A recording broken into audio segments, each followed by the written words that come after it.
Audio check, testing. 1, 2, 3, 4, 5, 6, 7, 8, 9, 10.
Good morning, folks. We're going to be starting quick at 10 a.m. sharp.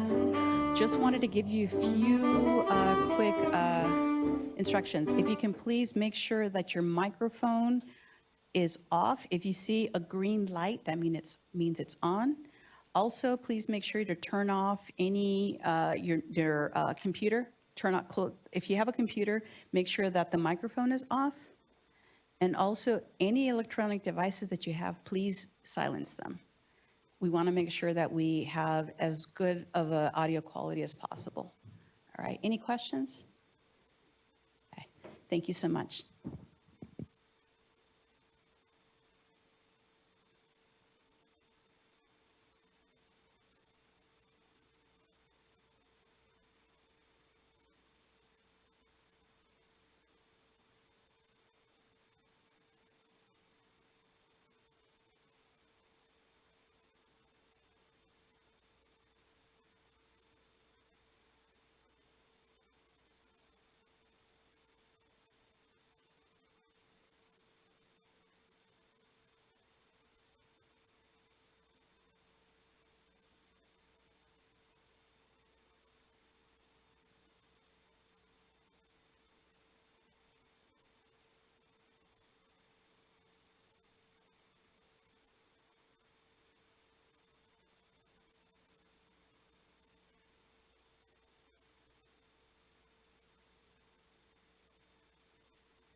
Good morning and welcome.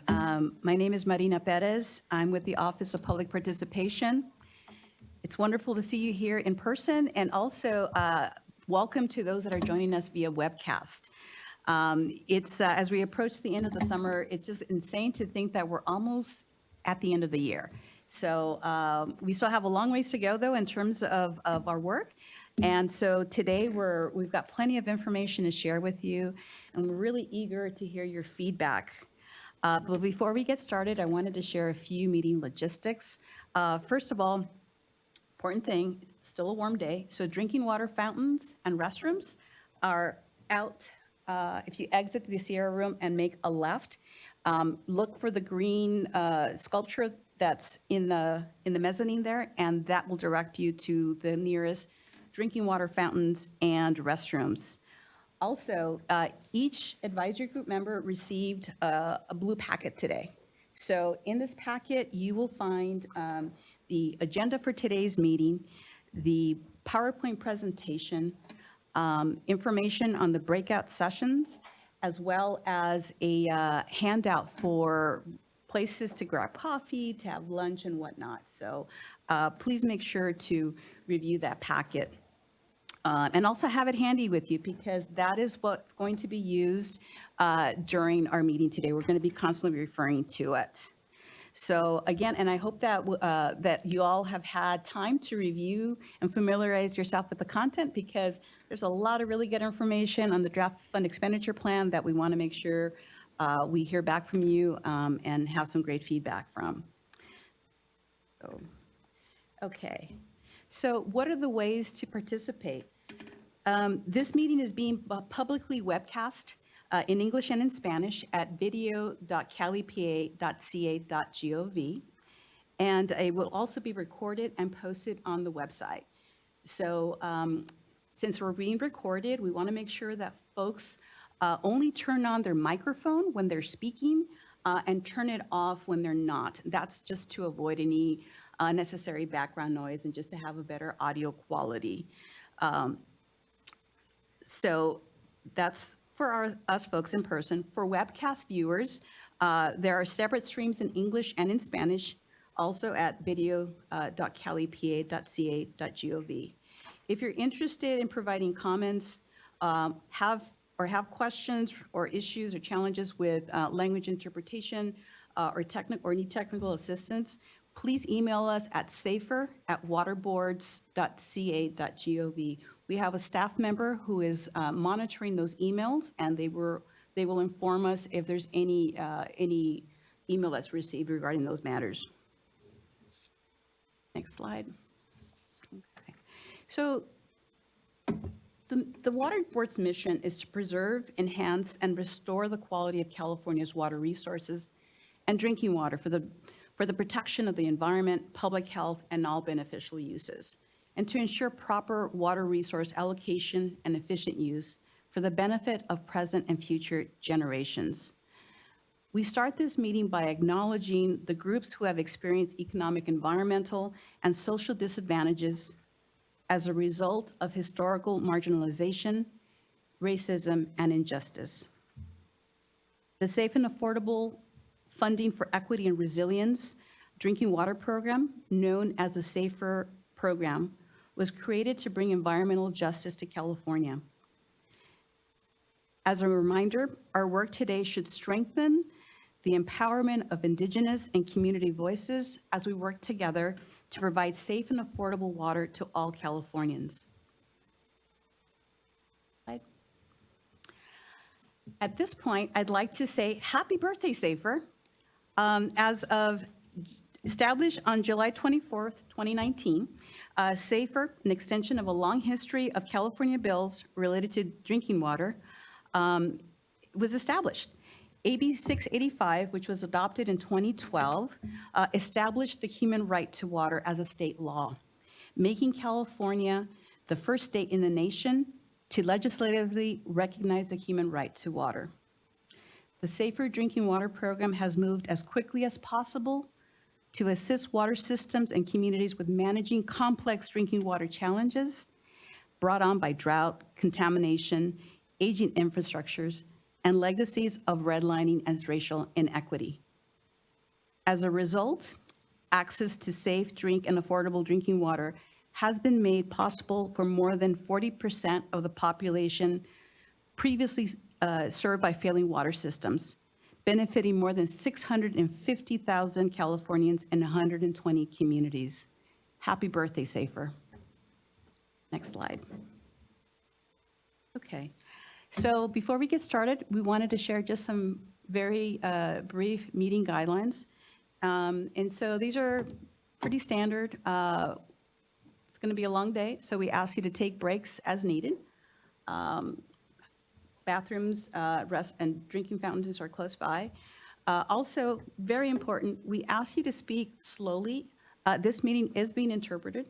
And so in order for the interpreters to keep up with the comments that are being made in the presentation and to ensure accurate interpretation, we ask that you speak slowly.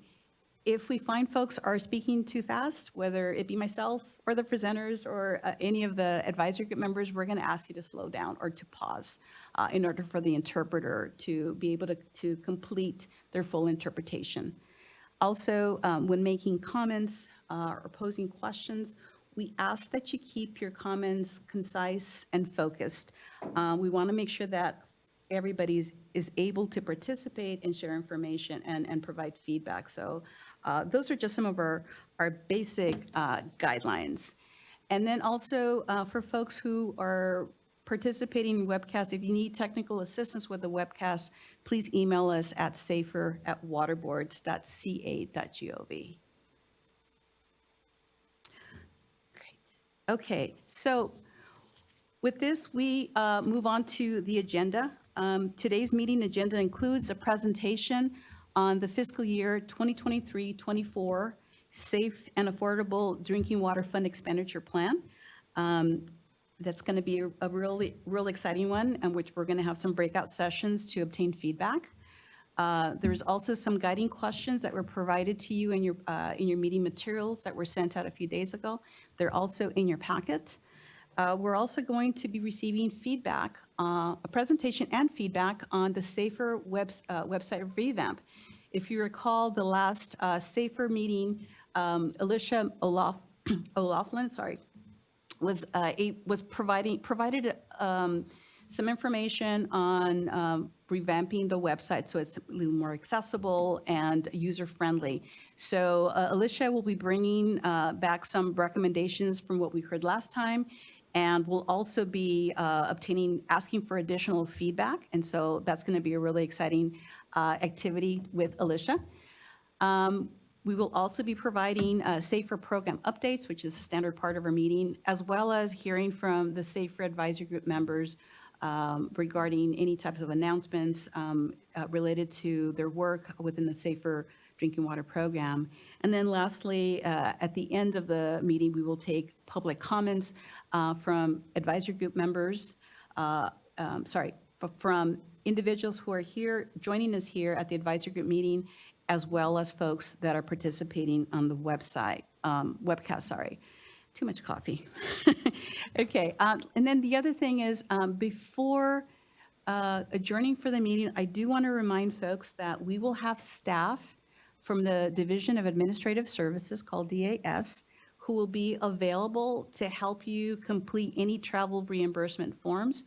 There are some advisory group members who are eligible for reimbursement, and so we will have staff on hand to help support you with that.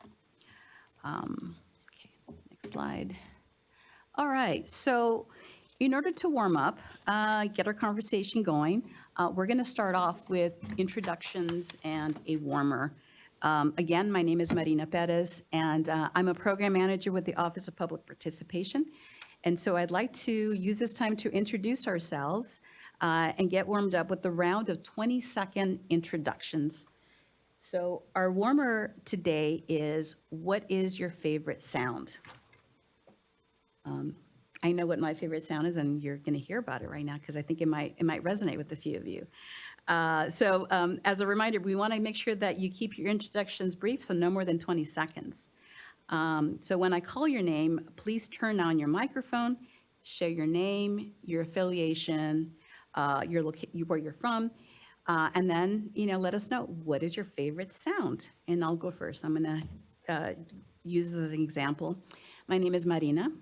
I'm with the State Water Board's Office of Public Participation. I'm based in Sacramento, and my favorite sound is the sound of a coffee maker brewing my coffee. Resonate with folks? Yeah, okay. So that's really quick and brief. So with that, I am just going to go around the room, and I will start to my left, which is Castulo. If you can kind of just go in this direction, that'd be great. Thank you. Hi, buenos dias. Good morning, Castulo Estrada. I'm with the Coachella Valley Water District and also the city of Coachella. And I live in the city of Coachella. My favorite sound is sometimes at Rosarito, you don't have AC, so you have to sleep with the window open next to the ocean, so the waves sound nice. Thank you. Good morning. I'm Sarah Rutherford. I am the executive director for the Kauai Water Foundation, and we are in Visalia, California. And my favorite sound is a small creek, not a big river, just the tiny little ones. Good morning. My name's Rob Burrows, and I'm from Shasta, Tehama County. We have small wells and own small wells. And Good to be well with all of you. Last time I missed my opportunity last time to be with you. One of my favorite sounds is the sound of World War II airplanes taking off. Good morning, everyone. I'm Kristen Dobbin. I'm an assistant professor of cooperative extension at UC Berkeley. And my favorite sound is my dogs yawning. Good morning, everyone. My name is Rami Keelan. I'm with California Water Service. Good to see everyone in person today. I'm based in San Francisco, and my favorite sound these days is when I first start up my automobile in the morning. Hi, good morning, everybody. My name is Ileana Miranda. I am the general manager of San Gerardo Cooperative in Salinas, California. And my favorite sound is hearing the birds sing in the morning. Morning, everyone. My name is Jim Sullivan, and I'm from the town of Mendocino in Mendocino County, private well owner. Night in the hotel. 5 is the sound of silence. Right, thanks for sharing, folks. So it's interesting to see what your people's favorite sounds are, right? So we're going to continue with Jeff and then complete with Don. Good morning, everybody. I'm Jeff Wetzel with the Division of Financial Assistance. And my favorite sound would be swish. So that would be the sound of the basketball going through the net. So.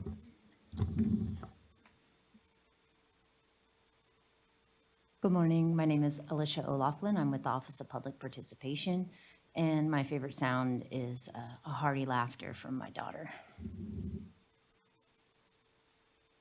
Good morning, everyone. It's nice to be here in person with you all. My name is Chelsea Tu. I'm the executive director of Monterey Waterkeeper. I live in the Central Coast in Seaside, which is next to Monterey. And one of my favorite sounds is the sound of campfire. Buenos días, mi nombre es Esther Espinosa, yo soy de la comunidad de Riverdale, California, soy miembro de esta mesa y tengo pozo doméstico en problemas y mi sonido favorito es el mariachi. So I'm going to go ahead and interpret for Esther, perdón. Esther Espinosa, she's from the community of Riverdale, California. She's a domestic well owner, and her favorite sound is the sound of mariachis. Welcome, Eric. Hi, good morning. My name is Eric Orellana. I'm a senior policy advocate with Community Water Center, and my favorite sound is the sound of cars rumbling. Good morning. My name is Eva Dominguez. I'm a TA provider with Self-Help Enterprises, and I'm from Tulare County. And my favorite sound is when I'm petting my dog, she just makes these weird sounds. She's like a pug mix, so it's a special sound. Good morning, everyone. My name is Sergio Carranza. I'm the executive director of Pueblo Unido CDC. We are located in the city of La Quinta in the Coachella Valley. And my favorite sound is the sound of the rain. Good morning. My name is Don James. I'm from Smith River, California.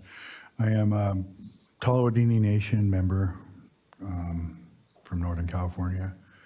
That's, like I said, it's in Smith River, California. It's a beautiful area.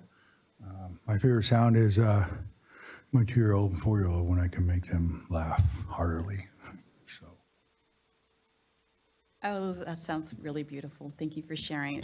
Everybody, thank you so much for sharing. What a way to start the day, see, on a nice, good, positive note. Okay. One last thing that I forgot to mention, folks, is that you all have a badge, right? A badge that's in front of you, so if you can put your name tag on there, that's easy for folks to identify. And then also, there is a name tag. I'm going to borrow yours, Jeff. So when we're asking questions, given that we're not doing this in Zoom, our raise hand feature is the tent. Okay, so if you have a question or want to make a comment, as we've done in the past, just hold up your tent and we will call you in the order that we see the tents fly up. Okay, any questions on that? Okay, awesome. Thanks so much. And then now we can move on, and I can introduce Jeff. Jeff Wetzel from the Division of Financial Assistance. Jeff's going to provide a presentation on the draft expenditure plan for fiscal year 2023-24. In preparation for this discussion, we ask that you use your meeting materials packet and refer to page 2.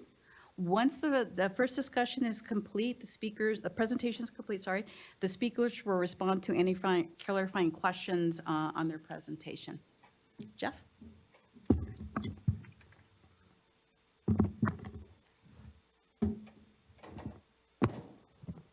All right, good morning, everybody. Nice to see you all. So like Mariana said, I'll be talking today about the draft fund expenditure plan, and we'll also be talking a little bit about the SAFER program progress for this last fiscal year. Next slide, please.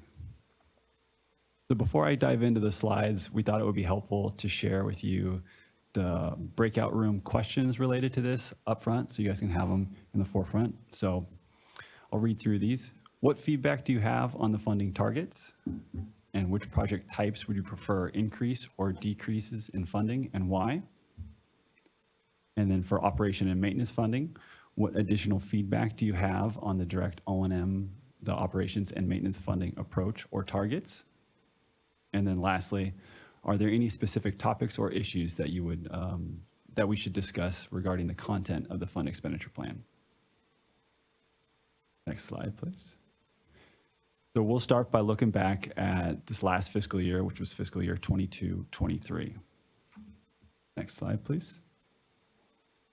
So we would like to refresh everybody on what funding sources we are talking about when we refer to the SAFER program. So the SAFER program includes all funding sources that the State Water Board administers that can fund drinking water projects. So this ranges from capital projects like planning and construction to non-capital projects such as interim water supply, emergency repairs, technical assistance, administrators, and operation and maintenance or O&M funding. So starting in the bottom left there, there's the 2021 general fund appropriation for drinking water infrastructure. And then there's the general fund appropriation for addressing PFAS. And there are some other general fund appropriation from previous years that we mostly use for urgent drinking water needs. And then highlighted at the top for good reason is the Safe and Affordable Drinking Water Fund. It's the reason why we're all here today. And then moving down the right side, we have some drinking water bonds like Prop 1, Prop 68, and Prop 84 from past years. And then there's the various pieces of the Drinking Water State Revolving Fund, such as the usual principal forgiveness, and then the recent funding pots for emerging contaminants. And that can be used towards projects for PFAS treatment or other emerging contaminants. Next slide, please. So now we're going to talk specifically about the Safe and Affordable Drinking Water Fund. So this chart shows the breakdown for this last fiscal year of what was committed in expenditures by solution types. The black text is what was actually committed, and the grayed out text, it was what was targeted in last year's fund expenditure plan. So starting at the top and moving clockwise, interim water supply in emergencies. So this is interim solutions such as point of use or point of entry treatment filtration devices, along with things like bottled water and hauled water. So the largest investment this last year for interim water supplies included a co-funding agreement for the Tule Basin Water Foundation to complement their work under CV salts. We also had some new county-wide programs in Imperial County and Shasta County. And then we also expanded the scope of Community Water Center's Central Coast Regional Program to include their pilot POE treatment devices to address 123 TCP. Moving on to technical assistance. So this is the agreements with non-governmental agencies and some engineering firms to help communities with completing engineering and environmental work for funding applications. This was the largest investment from the Safe and Affordable Drinking Water Fund this last year, and funds were committed to 5 new TA providers, which does increase the TA capacity across the state. Moving on to the administrators, there was $15.2 million and that was added to a Provost and Pritchard master agreement to assist an estimated additional 6 water systems with administrators. And then additionally, there was a little over 200,000 was committed towards a system-specific administrator agreement. For the planning piece of the pie there, with the large amount of funding that we have from infrastructure, there was not any safe and affordable drinking water funds committed this last fiscal year. However, more planning projects are being directed to go through the technical assistance. For construction, we had 8 construction projects that were funded through the Safe and Affordable Drinking Water Fund. 4 of these projects used the urgent drinking water needs process. So this was made possible by some language that was added to last year's fund expenditure plan that gave us the authority to use the less cumbersome urgent drinking water needs process for construction projects that are less than $500,000 and serving a disadvantaged community or a low-income households. So again, with the large amount of infrastructure funding, the amount for construction projects was a little less than you probably would imagine. Moving on to the direct operation and maintenance support. So 4 direct O&M projects were committed from the Safe and Affordable Drinking Water Fund, and those went to support the daily operation costs of systems that were appointed by an administrator. And there was also 2 other direct O&M projects that funded the Benton Paiute tribe and a Fresno County community called El Porvenir. The last pieces of the pie up there, there's no safe and affordable drinking water funds committed to pilot projects. For the point of use, point of entry treatment pilot, actions identified in the POE report will be incorporated into the scope of a new TA master agreement. And then lastly, staff costs for implementation of SB 200 were as envisioned. Next slide, please.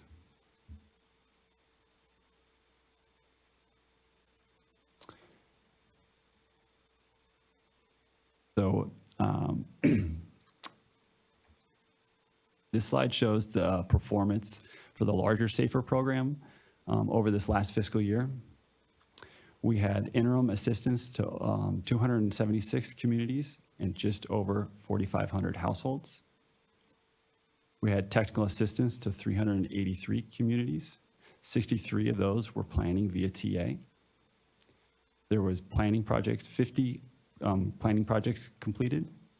And then we also had construction projects for 116 communities, benefiting about $175,000. So in total, this equates to over $620 million in funding, benefiting approximately 1.2 million.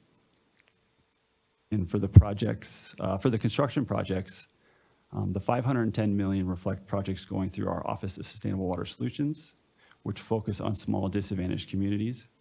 And the numbers in parentheses also include drinking water funding to our larger communities. Next slide, please. So now we're going to go ahead and look at this upcoming current fiscal year of 2023-24. So this slide shows all the, thanks, sorry. This slide shows all the funding sources that we have available for the broader SAFER program to go towards drinking water projects. So in total, around $773 million is anticipated to be available for use this fiscal year from the Safe and Affordable Drinking Water Fund, plus its complementary funding sources, and at least $635 million of which is available for capital projects. Next slide, please. So these are our proposed priorities for the SAFER program this fiscal year. They are largely unchanged from last year and should look familiar. We will still continue to focus our efforts on small disadvantaged communities and low-income households.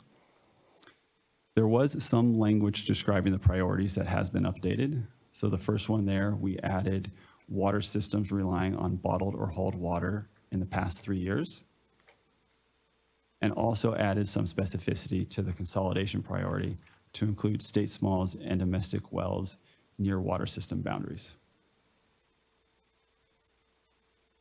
Next slide, please.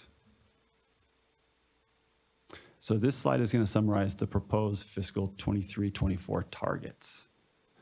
The solutions will continue to be focused on small DACs and low-income households, while also allowing for funding of small non-disadvantaged communities or medium disadvantaged communities that either address high-priority public health impacts or are part of a consolidation effort. Significant investments are proposed to help address the large number of state smalls and domestic wells considered to be at risk for either water quality or drought impacts. And this will occur via our countywide or regional programs, and they'll provide interim water supplies as well as long-term solutions. So we have 30 million proposed for both the administrator and construction solution types. This is expected to assist in an additional 10 to 15 designated water systems that will be appointed by an administrator. And then the construction portion of that funding will help fund an additional 30 priority systems with backup generators in response to requirements for Senate Bill 552. And then also a portion of the $30 million for construction will be used to supplement existing programs that either extend service or repair and replace wells in areas where contamination or dry wells are occurring. Moving on to the O&M portion here, $20 million is proposed for the direct O&M assistance. This is expected to benefit up to about 30 systems using a streamlined approach, and that will initially target small disadvantaged water systems with water rates that are higher than 2.5% of the community's median household income, and that are also considered to have a high affordability burden based on the 2023 affordability assessment. And then lastly, we have $15 million there proposed for technical assistance.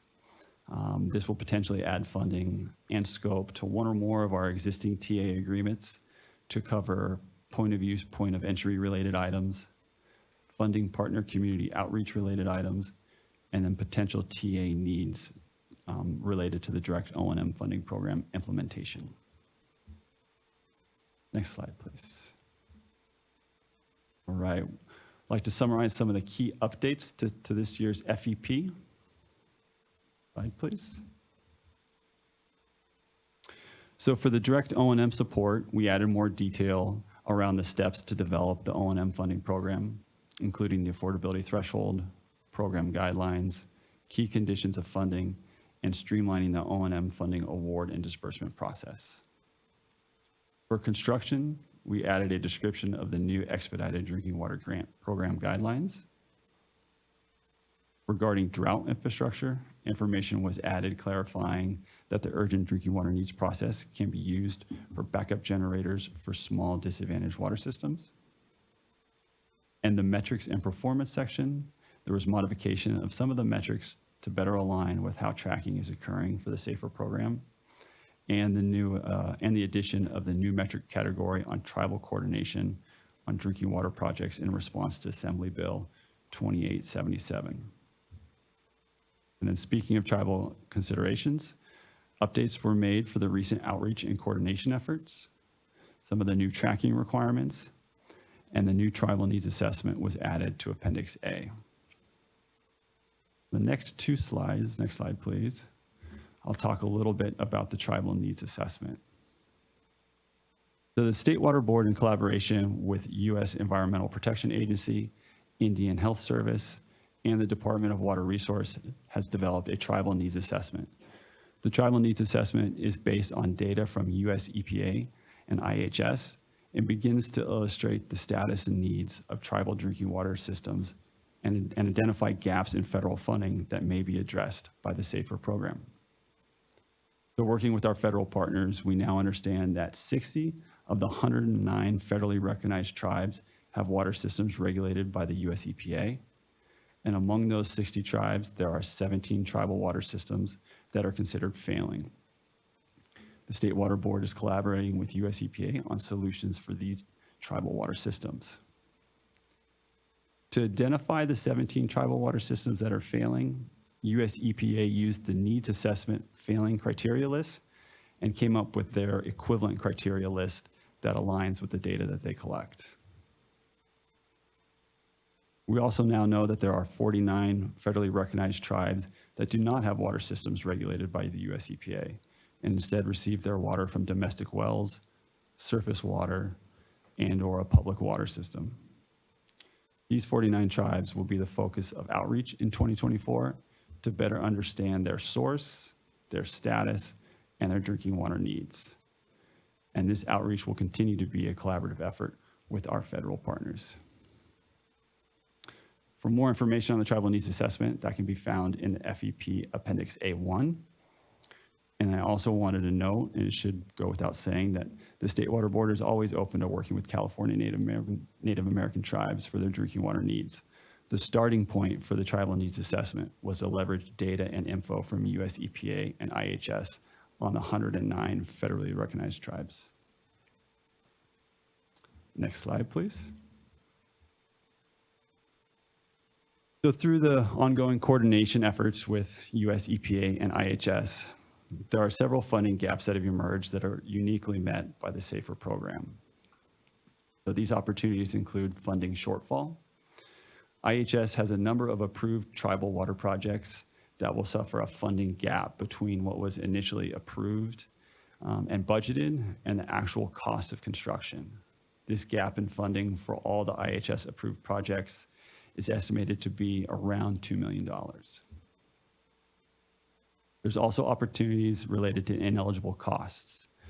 IHS can only fund projects for tribal homes. If a proposed project serves a community with both tribal and non-tribal households, IHS funding can only fund the percent that is proportionate to the number of tribal homes. And then also in addition, US EPA regulates several water systems on tribal land that do not serve tribal communities and could be met from SAFER assistance. Emergency and urgent needs. Federal agencies do not have funding available to provide bottle or hold water for emergency needs and do not have these programs established. Obviously, the SAFER program can be used for this type of assistance. Operation and maintenance needs. Currently, there isn't any funding sources that are available to fund costs associated with O&M. So the SAFER program can be considered for this type of assistance as well. And then lastly, capacity building. So tribal water systems, similar to small water systems throughout the state, often struggle with limited or part-time staff and limited funding to address repairs or treatment costs. They have high staff turnovers, lack the certified water operators, and lack technical, managerial, and financial capacity. So in addition, many tribes do not have dedicated staff or the capacity to pursue and manage grant funding. The Safe and Affordable Drinking Water Fund is currently available to help out with these needs.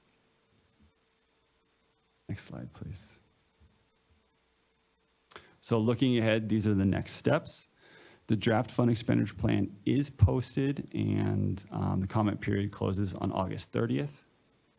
We have a board workshop next Wednesday on August 16th. And we will respond to comments and revise the plan accordingly, and we plan to bring it back to the board for their consideration on October 3rd. Next slide, please.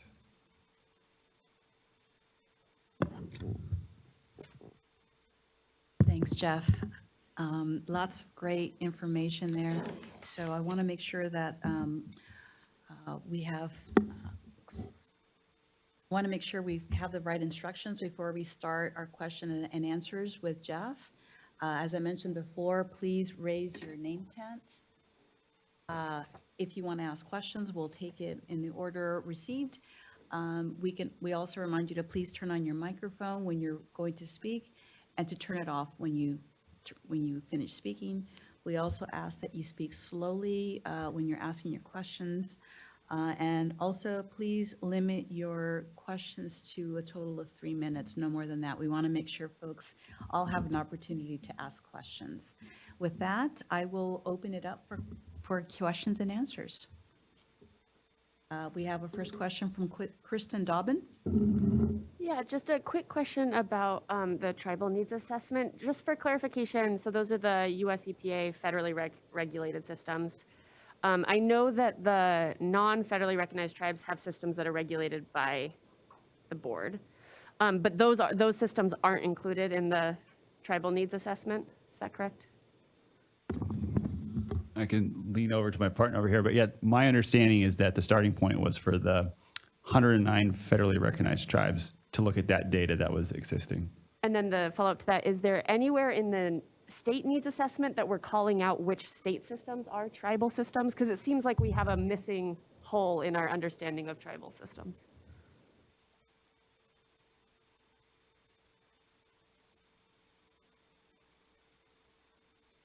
Never had to turn on the mic.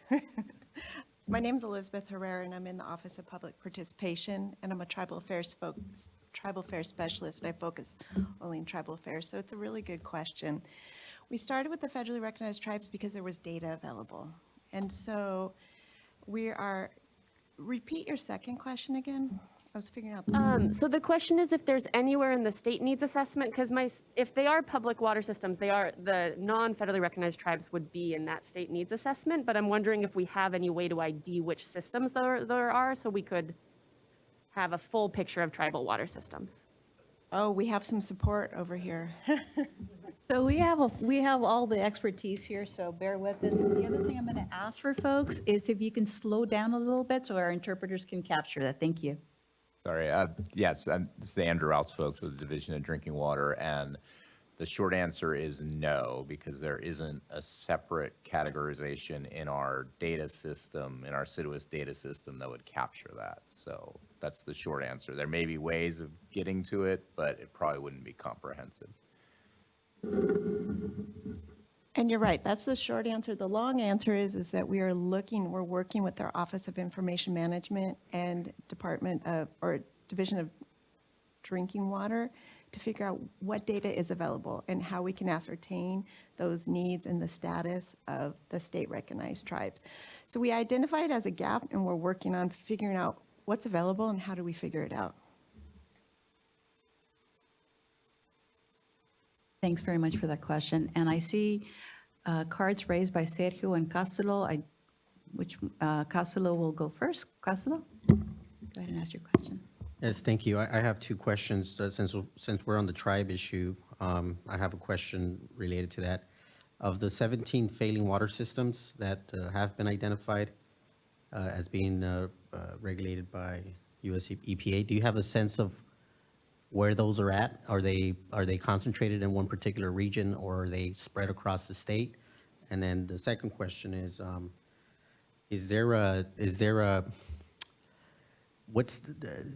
related to the O&M, I thought I heard you say that you had to meet some sort of affordability threshold to qualify, be eligible for O&M. Is there a limit on the number of connections for that, or as long as so let's say you're a system with less than 10,000 connections, but you're serving a 100% DAC, you're, maybe even severely DAC, is there any limit to that? And then is there something that is also like a criteria that would put you out of not being able to qualify, say perhaps to install emergency generators? I can respond to the first question and then pass it to my colleague for the second. That's an interesting question. We haven't mapped the locations. We've identified them, identified what caused them to be on that failing equivalent list and what measures are being done, but I haven't mapped it yet. So if you're interested, I can get back to you on that. And that's on the 17? Correct. Okay, thank you. For your O&M question, so the screening criteria that we have proposed so far are small disadvantaged community. So that's going to be less than 3,300 connections. And then their water rates have to be higher than 2.5% of the median household income. And that water system also has to have a high affordability burden as designated in the 2023 affordability assessment. Yeah, thank you for that. And then there was the one about the emergency generators. Is that the same program? Can you repeat that question? So you have there was a line item there for emergency generators, and I was trying to get a sense of what the eligibility criteria is for you to apply for emergency generators. So We are focused on small disadvantaged communities. And then one of the key factors that we're using to prioritize for that money is the likelihood of like emergency power shutoffs in a given area because of like wildfire or whatever other risks there might be in a given area. And so we've been coordinating with our Division of Drinking Water to help identify those priorities and that sort of thing. Thank you. And then when And you I say forgot to introduce myself, I'm reminded. This is Megan Tosney. I'm in the Division of Financial Assistance. Hi, Megan. Thank you. Just And- to clarify, Okay. when you say small, it's 3,300, right? Yes. Thank you. Yeah, I was just going to say, if we can just limit if we have more than one question, let's let other people go and then we can come back to you. Okay, thank you so much. Sergio, you have your card up. Go ahead.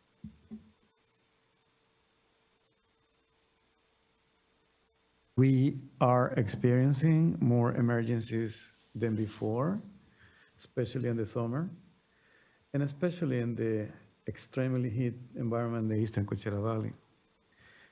I really love the presentation, 100% in agreement, I support that. There are two things that we're struggling still in order to respond quicker to the community. Number one, when we have amendments to the any existing grant for any augmentation, those actually happen because unexpected, circumstances related to, domestic wells and all that stuff. The second is that even though we have a limited amount of reserves to advance projects, other projects are becoming more expensive. So the question is, what can we do to expedite, number one, those amendments, so agreement amendments? And second of all, how can the State Water Board help these disadvantaged TA providers to help disadvantaged communities with advanced funding due to the limited reserves that we have so that we can respond more, quickly to those emergencies? Thank you. Thank you, Sergio. Megan, do you want to take that? Sure. I would say, as far as expediting grant agreements, we are specifically are talking about amendments to existing agreements. We are, we've recently implemented electronic signature processes and things like that to improve it. Aside from that, I think it's just finding ways to come up with like template scope language and things like that that we can move through our processes more quickly. As far as advance payment, we are implementing that with a couple of the very high dollar projects, specifically for hauled water and well replacement in the San Joaquin Valley, where monthly costs are $2 million or whatever it is that the nonprofits just simply can't afford on a monthly basis. And so we're considering that sort of a pilot to work through the processes and determine, the best way to run advance payment. And it may be something that we can broaden out to other agreements in the future. It also depends on the authority that we're provided with the different funding sources that we get, because when we get new funding, the budget has to specifically say that we can use it for advance funding. And so that's another factor as well. Thank you, Megan. Sarah, you have your card up. Thank you. I have some questions on slide 17. Starting with the administrator program, it says assist 10 to 15 designated water systems. Have those already been identified?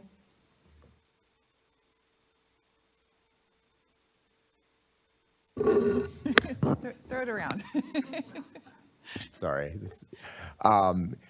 Yes, essentially, we have, I think we have 13 or 14 in the queue right now. I'm not 100% sure of the number. And I think we have 7 named administrators, so we're working on getting the funding for the rest of those. So essentially, yes, but we also need to then work on what's going to be the next group that might come after that. Okay, great. So the 13 that are in the queue, is that comprehensive of those that were previously in the administrator program, or is this the first year? I can't remember. Yeah, I mean, it's everybody who, we're just getting caught up now that we have administrators who can take them on, and we Great. have the agreements, the DFAs done, and so we're getting caught up with those, and then we'll move forward after we get caught up with those. Okay, so for the 24 targets, we have 13 in queue, and we've got a little extra funding if there's a few more that come in. So I believe actually that 25 million that's targeted for this year would cover the existing named administrators and then the 13 or so that Andrew has already targeted. And then if there's anything beyond that, we would need to allocate additional money. Okay, thank you. You said 25, I'm seeing 30. Is that something, somewhere in between? Yeah, I mean, it's all kind of estimates because each one has their own individual cost associated with it. So I think that's the target, is that the money we have available would cover at least the ones that we've already targeted for this year. Good, our best guess. yeah. Okay, and then last, just on the target for 23, 24, on the technical assistance providers, the funding here lists at 15 million, where last year we had 78. So am I missing something, or did we lose a whole bunch of money for TA, or? I mean, that 78 still exists. That's showing the dollars we are targeting for executing new agreements with providers. So that 78 million with those, which primarily went to those 5 new providers, will allow them to provide TA over several years. Okay, so it's cumulative of the 78. Right, so plus this the would be 15s. targeting like smaller amendments to existing agreements and that sort of thing. Yeah. Thank you, Megan. Thank you, Sarah. Now we have Rami has a question. Rami? Yeah, this is Rami Kalan. Quick question on the backup generators. Is that a new program for this year, or have we always had that priority? Thank you. We've had that program for a couple of years now. It's a very kind of small number of systems that we're able to help. The way it's set up right now is the technical assistance providers actually go out and like scope out the need, determine the cost, bid out the work, and help with installation and everything. And so it's pretty time intensive, and their capacity to take on systems is somewhat limited. So, you know, it's been there, but it's not installing a huge number of generators and keeping up with the pace of the need that will exist from 552. But as I said, we're sort of trying to prioritize the best that we can for where the need's going to be greatest. All right. Thank you, Rami. Thank you, Megan. Eric, please pose your question. Thank you. I had a couple of questions, two for the operations and maintenance program. Was wondering if the focus of this program is still to subsidize rates down to 2.5% the median household income? That's the proposal right now. Perfect. And then in previous discussions around the O&M program, there was mention that the prioritization or the tiers is not a like black and white tier, but I'm seeing that in this first year, you'll only do tier 1 prioritization for O&M subsidization.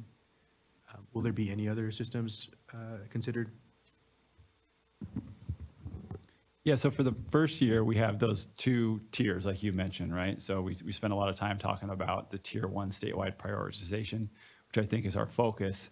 But the tier 2, or basically the case-by-case projects, will still be available for this fiscal year going forward as those projects, you know, emerge and come to us. Awesome. Thank you for that. And then switching gears a little bit here. Excuse me. So before we go on, we want to make sure folks have time to ask questions. So are there any other folks that want to have ask questions? If not, we'll go ahead and have Eric take more time. Eric, go ahead. Thanks. Sorry, I was trying to stay within 3 minutes. Trying to go quick. And then the last question is, in the fund expenditure plan, I saw a mention of a co-funding agreement with the Kauai Groundwater Sustainability Agency. Is that a misstatement for a management zone, or is it the GSA that's getting that code? You want to comment on that? The GSA is functioning for as our applicant, as the management zone. So we will be implementing the project, but they're our applicant because they house me as their staff. Okay. So they're not using it as a GSA project, it's a management zone project. So it would consist of the testing for additional contaminants. Perfect. It would be consistent with what you saw for Thule and for Valley Water Collaborative. Thank you. They're my employer, so it works better for the money to go that way. Thanks, Sarah. Okay, any other questions? Astrid, go ahead. Yeah. I'm sorry, can I clarify real quick? We did propose to change it from the GSA to the district, so Kuya Delta Water Conservation District will be the applicant. That's what I had thought. Very quickly, I recall that in some of the previous years, we expanded the definition to allow the funding to be used for not just small, for also medium and maybe large. And I remember we changed we won 100% funding versus maybe the 80-20 split. And so when I read this, and you mentioned the priorities are first focused on small disadvantaged communities, which I think I'm hearing you say kind of limits the threshold to 3,300 connections. Is that because that's what staff's proposing, or is SAFER also? If you could remind me on the policy, is this just what you're focused on, or is really the funding available to the different the different size systems? So primarily with the Safe and Affordable Drinking Water Fund, we're focused more on small disadvantaged communities and some small non-disadvantaged communities. I think what you're referring to is the Drinking Water State Revolving Fund intended use plan, which outlines the criteria for our planning and construction funding. And the board just adopted the plan for this fiscal year last month. That additional tier of sort of priority that you're mentioning for medium-sized disadvantaged communities still exists in that plan. And there's an opportunity for those systems to get up to $20 million for their construction projects if they are in sort of our highest priority tier, which we call category A through C. And so that still exists in the context of construction projects. Okay, just to clarify, would it be safe to say that this program, SAFER, not really meant for systems that are medium size? So we consider our construction funding to be part of SAFER as the broader program. That said, a portion of SAFER is the Safe and Affordable Drinking Water Fund, and for that particular fund, there's definitely more of a focus on small communities, which is what we use to fund technical assistance and administrators and those sorts of things. Thank you. Okay. Great, thank you so much, Castelo. We're going to take one more question, and that's with Kristen. Kristen? Yeah, just a quick question. In Table 2, which is the SAFER program performance, I'm just wondering where administrators fit. Are we thinking of them as an interim solution? Are we thinking of them as TA? Because if we're using those as kind of our performance categories, I'm struggling to figure out where they fit.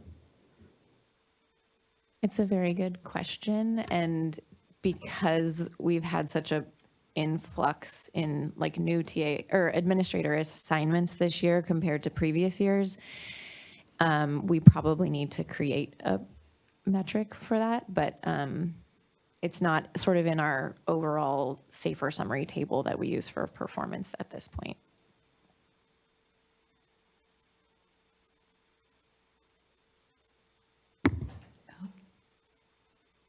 Okay, that completes our Q&A session. What we're going to be doing now is we're going to transition to breakout sessions in small groups. And next slide. So these are some of the discussion questions that we will be focusing on our breakout groups. You have a copy of them in your packet. You have them here on, and you're seeing this in the presentation. So those are the three categories that we'll be focused on, and we will have a group, again, there will be groups that will be staying here in the Sierra room and groups that will be going to training room east and west, which is just down the hall. So for folks that will be in the sessions, there will be a designated note taker, a designated timekeeper and reporter. Additionally, there will be a shareback session before lunch. So when you're in these groups, make sure that we identify again, the reporter, the note taker, and the reporter, and make sure that you have all your ducks in a row in preparation for our shareback session before lunch. So group one, which consists of myself, Mandy, Christina Raynar from DFA, and Esther, Eva, and Castulo will stay here in the Sierra room, along with group two, which consists of Jeff Wetzel, Karen Nishimoto, I'm not sure if she's here today, Alicia Laughlin, Ileana, Chelsea, Eric, and Rob. Groups 3 and 4 which consist of Megan, Kristen, Lauren, Sergio, Rami, and Sarah, will go to the training room. Group 4, which consists of Andrew, Jasmine, Luke, Kristen, Sergio, and Rami and Sarah will be going to the training room. You folks, groups 3 and 4 will follow Luke. Tia, Luke, can you stand up okay, Luke will be guiding you. So Luke, if you can meet folks at the door, you can walk them over to the training rooms, that would be great. So at this point, if we can go ahead and make our way to the training rooms. If you are moving away from the training room, if you're staying here, you can just stay where you're at. So who's staying here again? Because I said a lot. It'll be Esther, Eva, and Castulo, Mandy and myself, Jeff, Alicia, Ileana, Chelsea, Eric, and Rob stay here. Everybody else goes to training room east and west. Also, in your packet, there is a handout that says breakout sessions. Here, you can use this document to take notes from your respective breakout sessions. You can use this for the fund expenditure plan, as well as for the second presentation, which is the SAFER website. Thanks very much. Why don't we go ahead and have group 1 meet on this side of the room and then group 2 on the left side of the room.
Okay, folks, if we can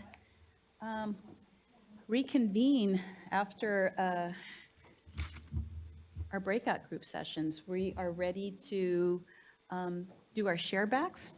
So can we start off with, oops, I'm so sorry. Yeah, no, I got it done. That was, I switched the slide without even wanting to, but there you go. That's the slide we should be on.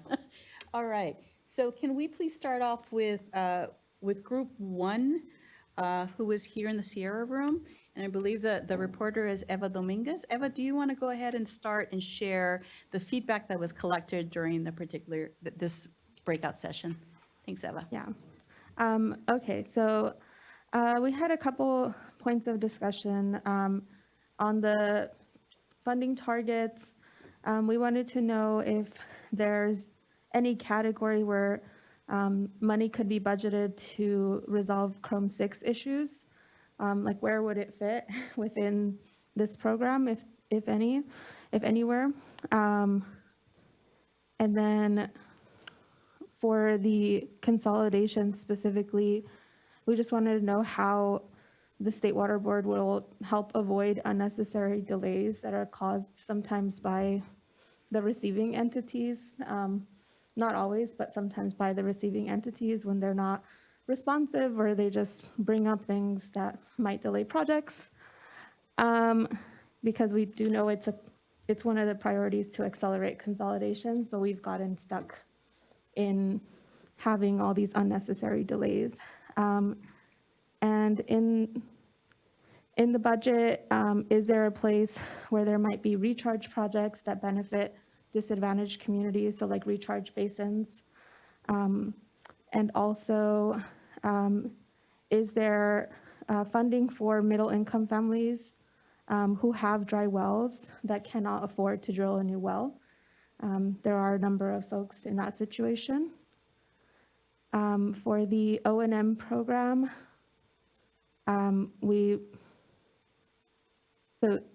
just want to emphasize that there should be this priority on consolidating systems and not supporting systems that are not sustainable. So I know that's a priority, getting them consolidated, but also like if it's not sustainable, maybe the O&M program, I don't know. I think it's just that maybe it shouldn't be funding those systems necessarily. We wanted to know the timeline for when the guidelines would be released. I think we had heard July or August, so I wonder if that's still the timeline. Yeah, and then for other topics, we had a little discussion about the difference between administrators and TA providers because that is, something that people were confused about, how those differ, how they're the same, and yeah, are administrators also TA providers, that kind of thing. And do medium-sized systems have access to the administrator program and the TA providers? We wanted to know how the funding partner agency was identified. I think it was Stantec in the plan. And then how are urgent needs identified or defined? Yeah, because it seems like some folks have a different thought of like what is urgent compared to what maybe is prioritized. So how do you all define urgent needs, like for families that are on dry wells or communities that do not have safe or accessible water? And then, yeah, I think that's pretty much the breakdown. Yeah. Thank you, Eva. Does staff have any clarifying questions on their share back?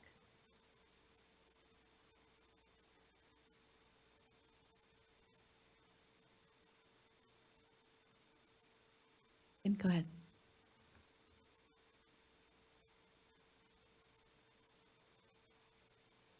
I hope I caught everything. That was a lot. But in general, the things that seem worth noting back, and if I miss anything, you can let me know.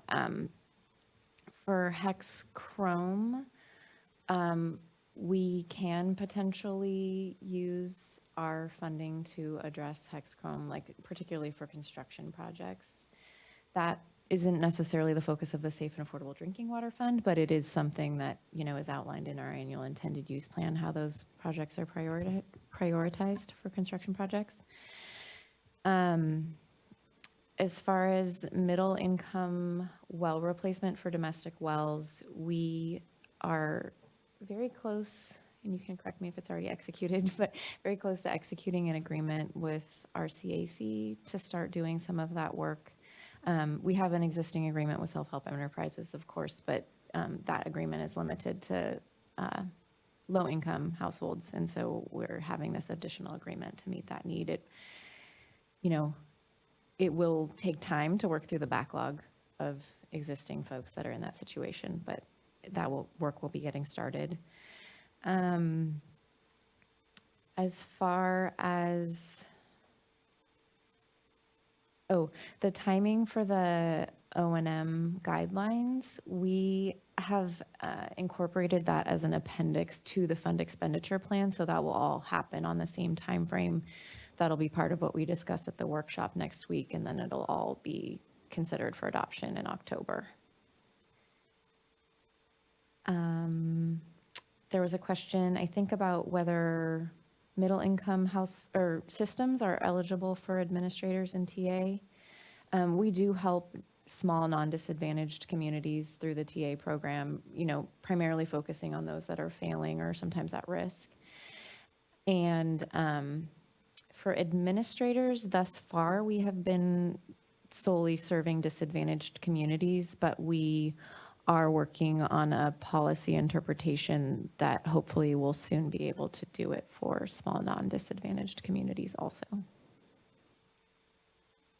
And the urgent drinking water needs question, that one's pretty nuanced, I guess. One clarification I wanted to make is generally we aren't using the urgent drinking water needs process to address state smalls or domestic wells. That's primarily for public water system needs, and then it's usually through the county-wide or regional programs that we're addressing the state smalls and domestic wells.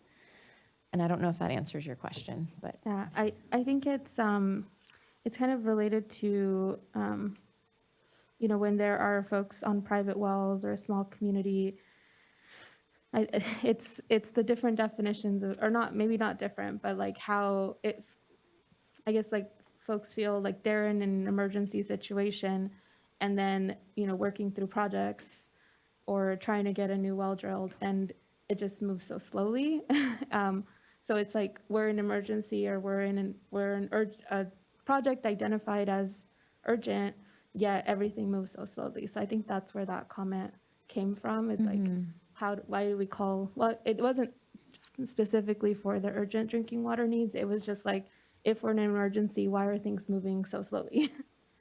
If that makes sense. yeah, and this doesn't solely account for that, but honestly, a large part of, like, the main area where we're implementing well replacement is the San Joaquin Valley, and there's only a certain bandwidth of the providers that are working there and the number of drillers they can hire, and there's a very large backlog, especially because of the recent drought conditions. And so,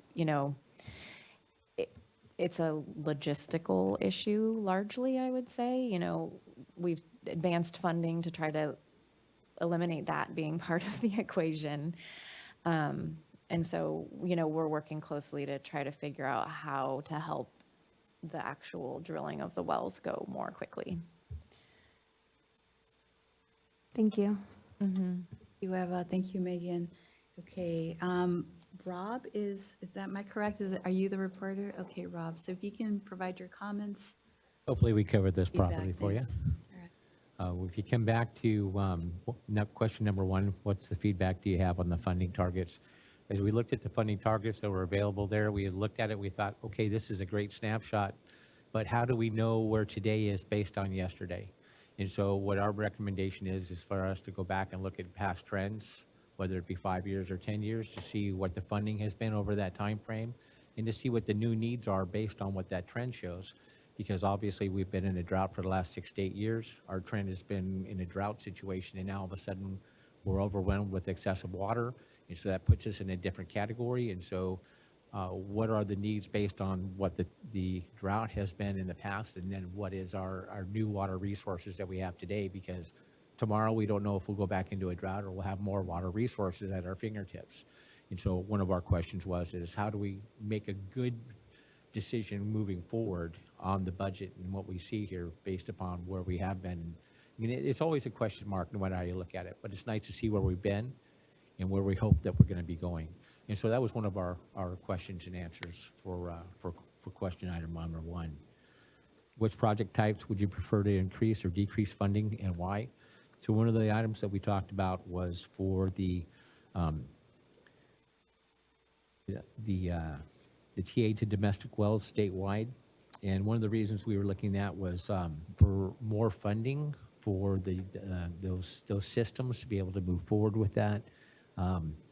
In the O&M. And what we talked about was for Tier 1 to also include Tier 2, because they kind of overlap. There's a question mark right there at where those two come together. And so when you consolidate those together with Tier 1 and Tier 2, it obviously takes care of the smaller DAC well systems because it brings them into a larger consolidation program. But then the question is once they're consolidated, that increases funding, that increases O&M, because now you've got all these other systems underneath one unit. And so how do you make a good transition between Tier 1 and Tier 2 under the consolidation of O&M? And so that was one of the things that we brought up. Does that answer the question that you had, Eric? I appreciate that, Rob. I think wanted to make sure that we're using both Tier 1 and Tier 2. We're funding both of those types of systems, and then the nexus with consolidation is try to use O&M as a way to support consolidation projects where a subsumed water system might experience, the residents of a subsumed water system might experience increased water rates, and to try to diminish that shock of rate increase. So yeah, thanks for summarizing. Trying to get out how you were explaining that there. And then when we come back to item number 4, are there specific topics or issues that we could discuss regarding the content of the fund expenditure plan? Once again, that comes back to the trends that we were looking at as far as knowing where we've been so that we know where we are today and where we want to move again forward, because sometimes it's hard to know how to move forward if you haven't seen where we've been. And so we think that that's important for us to be able to refer back to former trends. And so we can project, obviously, once again, everything's a question mark as we move forward, but it gives us some type of a track record to be able to rely back on or to use as a motivating factor. Sorry, one other thing that we discussed in the discussion of the breakout group was wanting to see an increased focus in providing additional technical assistance for state smalls and domestic wells. The fund expenditure plan outlined evaluating the feasibility of a statewide sampling program for state small water systems and domestic wells. And so wanting to get more of that data was a priority for us. Then I wanted to echo what Ava shared in terms of the consolidation. There is discussion of the funding process in the fund expenditure plan appendices, and so wanting to prioritize that as something that continues to be discussed and during this group and then prioritized by the State Water Board as well. Thank you, Rob, and thank you, Eric.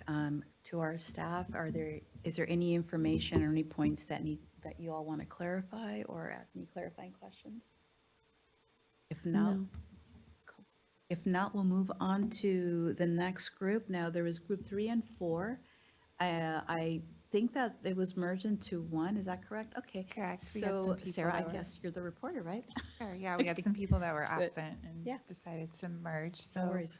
to question 1, we felt that, staff have made their best estimates, and I'm sure they're well informed and that they put thought towards this. We did have some thoughts on those budget tables, some increased clarity that's already been mentioned here. Maybe amend some of those tables to note other funding sources where it looks as though maybe something might be a little underfunded. We noted, I believe, state smalls and domestic wells. There's an additional 55 million, we're told, but that's not really referenced. So it appears that that could, I mean, it's going to augment that category. So we'd like to see some of that noted maybe as a footnote. And then again, those year-over-year amounts somewhere would be really helpful.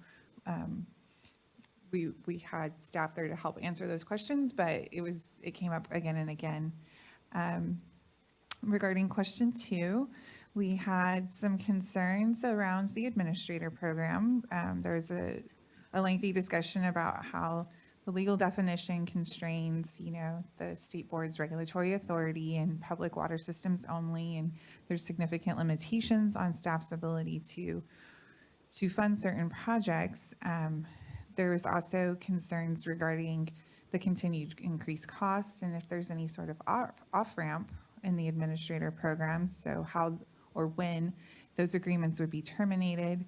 We also discussed the difficulty in finding administrators, but there was some concern around how some of the private firms would be held accountable and how they are reporting back to staff.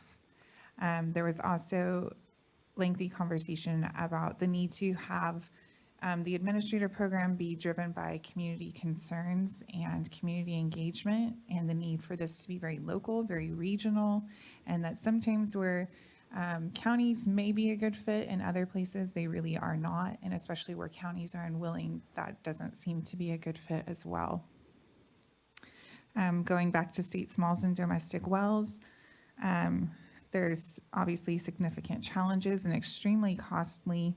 We discussed how TAs might be able to help more in ensuring that those programs are fully funded. And again, going back to a point of clarity, understanding what we discussed in here earlier, and again, that contracts have been funded previously and really aren't noted in the existing expenditure plan, that an agreement for a 3-year term isn't reflected in what's being proposed this year. And so that context seems really important in addressing those expensive and ongoing programs. So just some way to relay that outside of the text of the expenditure plan and some of those tables, because that seems to be the go-to. On question 3, we spent a lot of time in our other category. We discussed, more on question 2,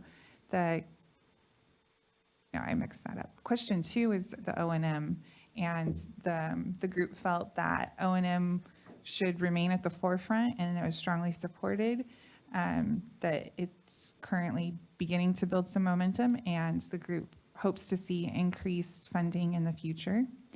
On the other topics, cash flow, and we've already heard from other groups here today that advanced funding, especially in response time for emergencies. And then there was a nice conversation around the idea that SAFER is this enormous funding mechanism, but sometimes those supply channels, as Eva also noted, can be constrained, can move slowly. The administration process to receive these funds has been commented multiple times, that any way we can streamline that and make it easier and more accessible for local, smaller entities to get to that funding quicker. And then lastly, that accountability for TA providers and administrators to report back and have that as part of future planning efforts was noted by the group. I think that's all. Thank you for that report out, very thorough. Are there any clarifying questions from staff? Not, we're gonna break for lunch. Castle, do you have one quick question we'll take?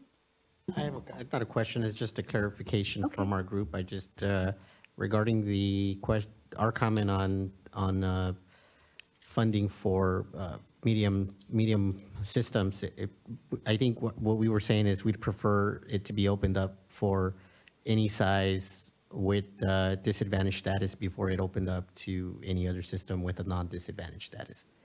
And then on the Chromium-6 stuff, if later on or offline we could talk about what you have in mind to further develop policies around how you might use this funding for Chromium-6.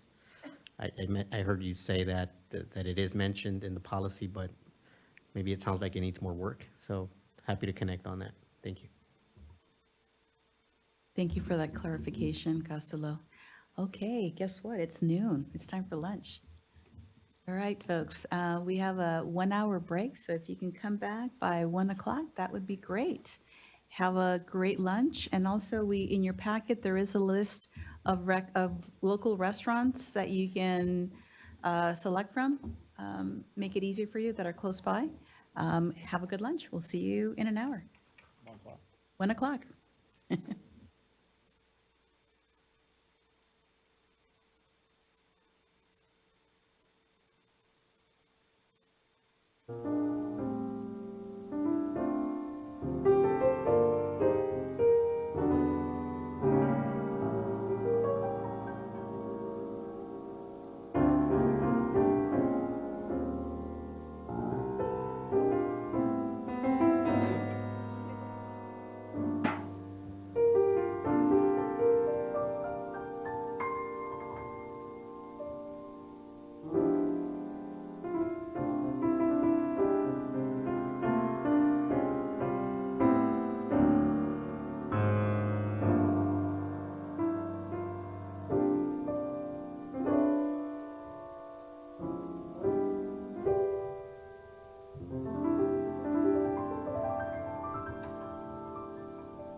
Thank you.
Welcome back, folks. Hope you all had a wonderful lunch. We're going to go ahead and get started with our second discussion, and that is our safer website revamp.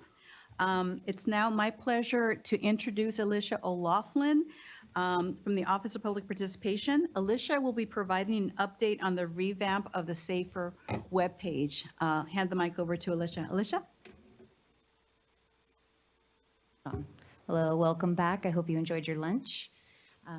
As we discussed during the May advisory group meeting, phase 1 of the safer revamp is currently underway.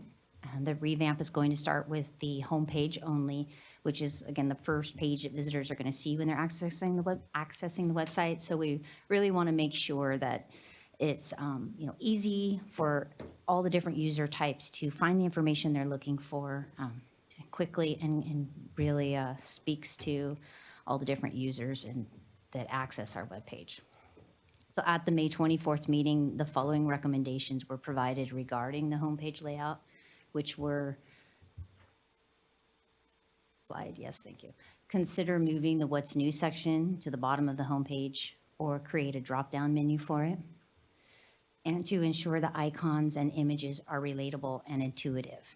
And with regards to that particular comment, we're going to have an activity later during our breakout session where we want to get some feedback from all of you on that. Additionally, there were several recommendations that were made regarding the homepage content and organization, and those included clearly distinguishing between what SAFER and other programs do, providing tools to help people learn about their drinking water, including information on domestic wells, incorporating project spotlights, testimonials, videos, and case studies, providing a list of systems that have been removed from the at-risk list, and including the number of people served in addition to the number of households served. And lastly, creating a Spanish version of the website for accessibility. Well, the next steps, as phase 1 of the website update progresses, we'll continue to report out to all of you. And this process is expected to take several months. Once the homepage has been completed and the basic structure of the website is determined, then we'll initiate phase 2, which will involve updating the individual web pages. Throughout phase 2, we'll also maintain engagement with this group to gather your feedback.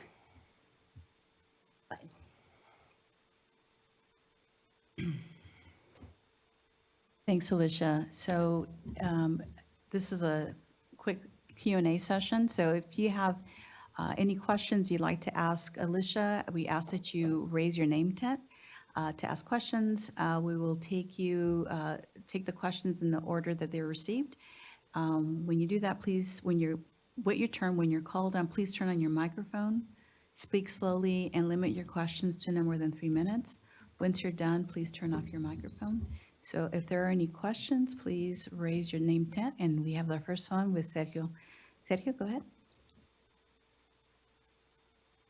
My very first reaction to this revamp is, well, number one, it's great, a lot of progress. Thinking about who will be accessing this information, it is not going to be probably the older farm worker population. It's more likely to be the sons or the grandsons of the farm worker population. So a question I have is if there is any possible way to create an app that is specifically for these kind of programs, because the youth are the ones who are on top of what's going on around. So they know to navigate every single app and website of their interest. So I think expanding that and to have the possibility for the youth to have access to that they can actually translate for their parents and to tell the parents, I found out this program, we should apply and we should definitely, or go to this meeting, look what's going on. This is new programs coming to help the community. That would probably be my question. Thank you, Sergio. Yeah, thank you for that. I don't have an answer to that question now, but that is something that I can look into and discuss with our IT department about whether or not that's a possibility. I guess what you're saying, Sergio, is really that in some communities, the children or family members are usually do the searching for the adults that may be interested in these issues, and maybe just consider that in terms of how, like, developing a navigation pathway for them. Is that correct, Sergio? Yes, and normally when we go to actually have meetings with the community, it's a very common practice that the parents say, mira hijo, mira ver qué es lo que quiere ver y qué es lo que quiere decir esto. No entiendo. I don't understand what's going on. So can you please tell me? And the kids go extremely fast and get access to information, and they translate for the parents, and not only in Spanish, but their own way to translate and to communicate with them. So having this more agile and accessible in that respect to target the youth population. Now, what is the advantage to have an app as well? Because you will be surprised, the next generation of farm workers are probably be interested to be into water issues, or maybe when the next generation of safer advisory committee members, or pursuing engineering, environmental studies, something that definitely motivates them. I have people graduating from the Bay Area, going back to the community and say, I want to go back and give back to the community. I know what the problems are, and I'm here. So this kind of information has that purpose as well, that we should be taking advantage of. Absolutely, thank you. Like I said, I don't know about whether or not we can get an app specifically, but I will look into that. But we will ensure that the design is such that it's really user-friendly, and that those, the children and grandchildren and all the users for that matter who are accessing our website should be able to easily find that information and quickly. And also that it'll be compatible with other devices such as, cell phones and iPads and such. To add to that, that's a really good suggestion, Sergio. To add to that, we are committed to using plain language as much as possible in all of our communications. As you may know, a lot of our community speak a language other than English as a primary language. And in order for folks to understand in any language, first of all, we need to speak their language. It needs to be plain language. Second of all, when we translate, if we translate plain language, it's going to be plain language in English, plain language in Spanish, in Hmong, and Tagalog, any other languages. So the key thing is plain language, and that's what we're striving for, just to add to that accessibility. Okay? And if I may, the message also doesn't need to be per se too institutional. So if you want to target the next generation, you have to use other type of social media, like Instagram is the big deal right now. And you want to make it attractive. You don't want to sound so institutional. You want to send a message about, yeah, it's cool to have reliable drinking water, right? So we drink water, we're good, we're healthy and stuff like that. Not to sound so like a government-oriented type of information, because I don't need time to spend on this. This is my waste of time or whatever. Just a recommendation. Absolutely. Developing messaging and communications that resonate with the intended audiences is extremely important. Thank you for that. Okay. Sarah, you have your card up. Sergio just hit on it too, but with social media, if the app isn't feasible for you all right now, social media definitely. And I think each platform has its intended user and intended audience and messaging. And similarly, my previous experience has all been in regulatory work and water and science. And we work with marketing firms now because there is that nexus and tapping into that. And I literally just talked to someone yesterday. He said, you guys can do TikTok. I said, I'm not doing TikTok, but if someone else wants to, sure. But it's totally viable and totally feasible, but you have to be really creative. And we don't usually have those people in these circles within the State Water Board, perhaps. But if you can get access to that, it's entirely well worth the effort to go get that extra help and contract with those people, because they don't have to do water, but they know what they're doing on TikTok and Instagram and whatever else is going on. Absolutely. Thank you, Sarah. Rami. Alicia, just a quick question. For the SAFER website, do you have statistics on how many visitors it gets? I do not, but that is something that we'd like to give from DIT, which is our, our gurus when it comes to that stuff. We want to understand how much usage the site is getting now and better understand which pages the people are visiting the most, and then use that data to compare once we get the new revamp in place, where both to understand where improvements are needed, if there's information that people aren't accessing simply because it's buried in the website somewhere, and then also to make sure that the improvements that we've made are actually working and that people are able to find that information. Thank you for that. Great, thank you. And just as a person who's worked in government all my life, I really enjoy the SAFER website. I think it's been put together very well. And I go to it regularly, and that's why I asked that question. Thank you.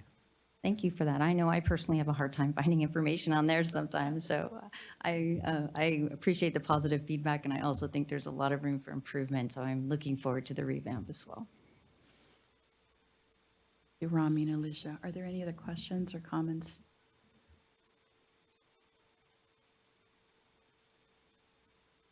At this point, we can move on to the breakout sessions. Yes, next slide, please. So, okay.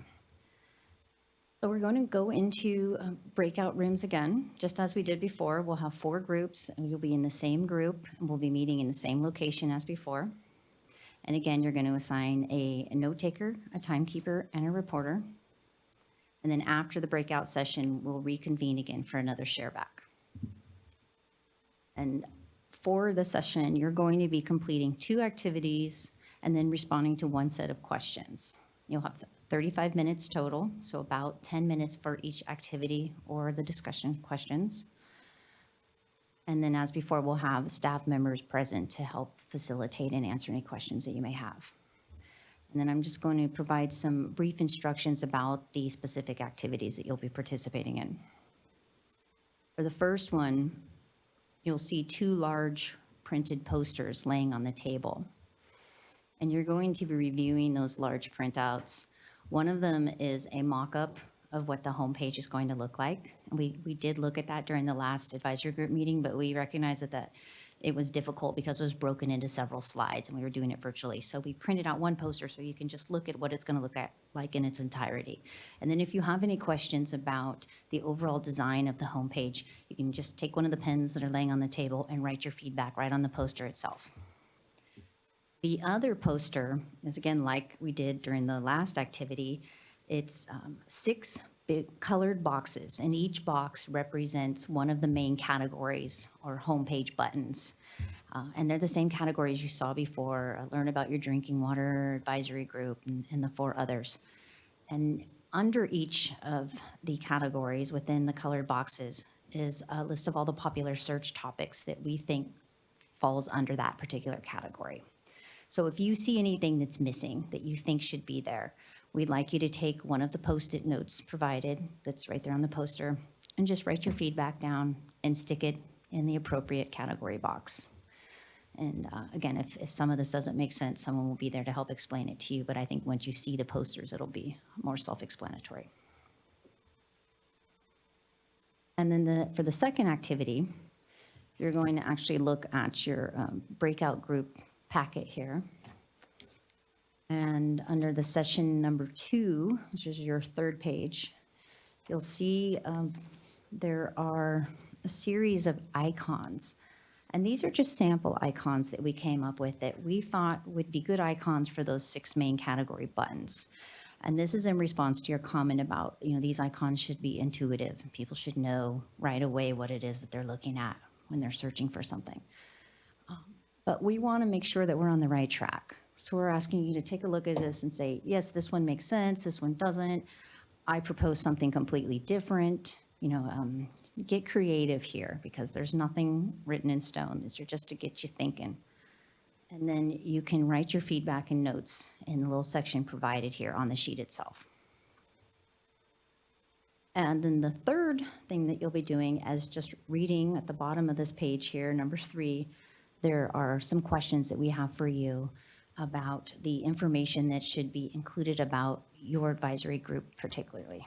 So we'd like to know, the types of information that you would like about the group presented, the formats. So for example, would you like to see more video? Would you like to, see more like written style interviews?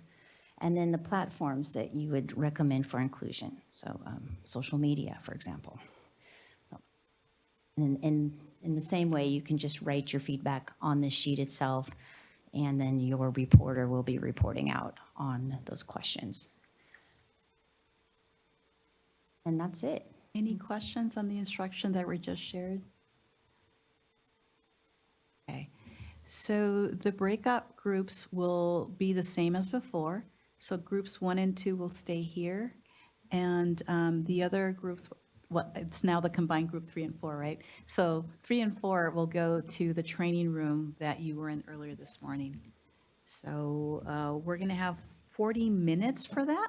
So if you can all make your way to your designated spot, and we'll meet you here in 40 minutes.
Okay, folks, it looks like we have most of our members back. And go ahead and get started with our shareback session. And at this point, we're going to ask the reporter from Group 1, and that's Gastulo, who's going to share the feedback that was captured in his group. So Gastulo, when you're ready. Okay. So we started off with the homepage. Gastulo, can you make sure the microphone is close to your mouth? It's big Okay. and- Thank you. So here's the notes that I took on the homepage. It's over there, so I try to scribble down. But on the icons, one of the questions we had, or a suggestion, is the icons if they're in color. Right there, right now, they look like they're black and white, so we think color would pop out more. We didn't realize that the icons were the second exercise, so we made a comment on the actual icon. And we said, oh, we wanted to add a dollar sign, and then we saw that that was part of the second exercise. And then we added a note that perhaps there's a place to put a glossary under the About Safer, or where it makes sense, just due to the fact that a lot of these terms are very technical. And on the actual 6 different pages that it takes you to,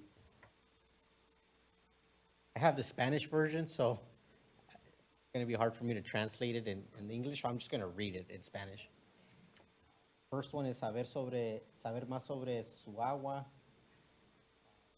Actually didn't make any comments on that.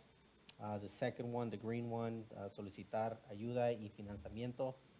We pointed out that the word ombuds, the ombuds person, it's it's a really weird word in Spanish, so maybe there's a different word for that. Not a lot of people know what that word is in English. It's probably going to be harder in Spanish. We also wanted to, we wanted to know where you were in all of these different bullet points, where the bullet point was for domestic wells and state small resources. So maybe it's in the financiamiento a nivel regional y local, but we just wanted to point that out. If it's in there, if it's not, then it, maybe we can include it. And on the explorar soluciones comunitarias, made a note on unidades de compromiso. We found out that I think what we were trying to convey was like engagement, but the word here kind of translates to like engagement, like a marriage engagement. And so obviously that's probably not the intent. So we're kind of advising for a new word, maybe like participation or thing. There was a comment made about whether it might be a good idea when you hover over some of these bullet points, if when you hover over them, it gives like a greater or a more detailed definition of what that bullet point is trying to capture. And then on the Grupo Asesor tab, I had a comment here where it says about, the first bullet. Felt like about was already about all the other bullet points, so it's like, okay, well, all the bullet points are already about, like, about the members, about a bunch of things. Thought about maybe it was more of like mission statement or purpose or history, rather than all the other about, because you already have the bullet points for that. We thought that on the bullet point for presentar su candidatura, a little bit more friendly, like join us or be, how do you be part of the group, or kind of more inviting.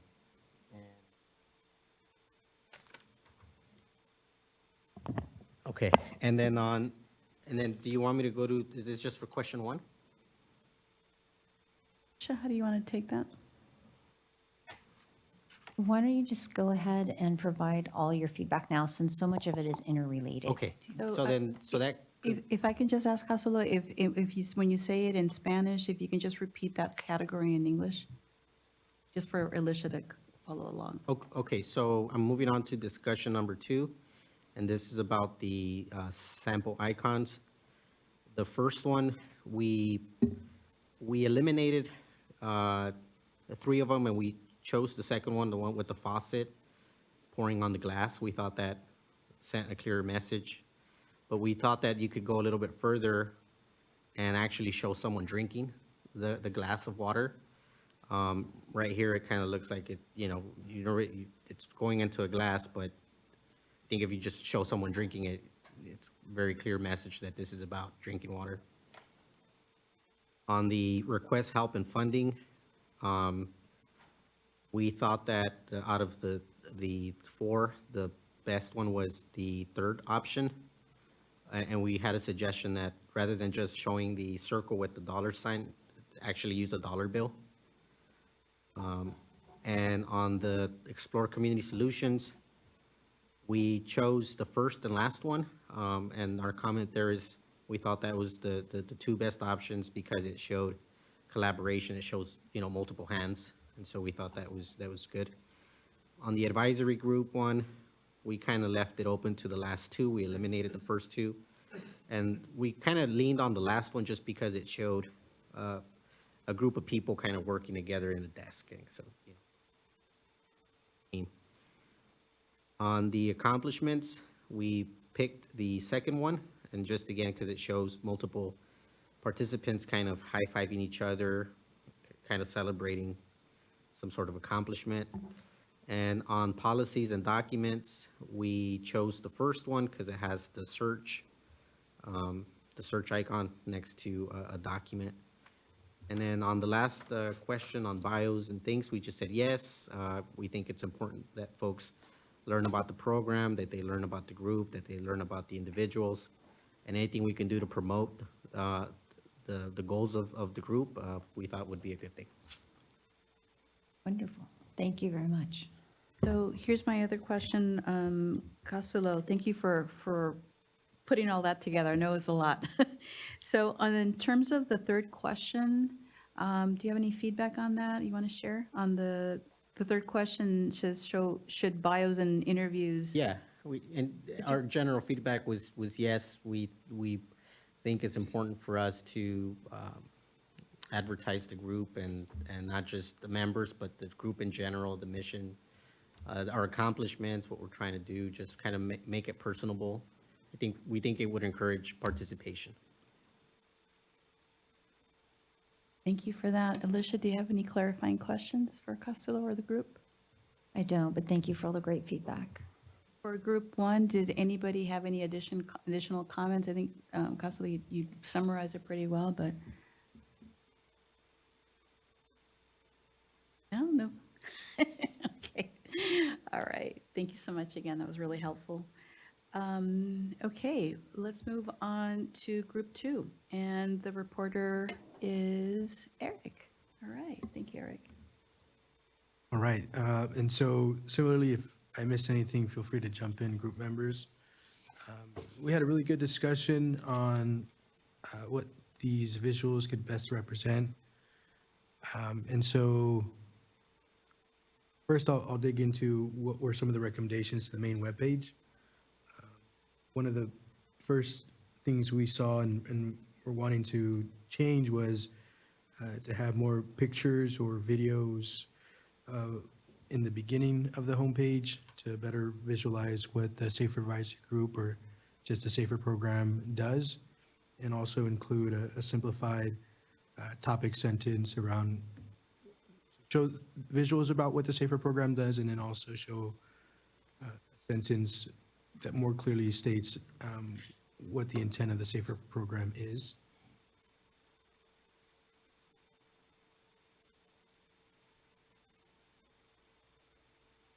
Another suggestion was to include in that top section, which was like, I think what's new section, is any comments or any documents that are open for public comment at the time.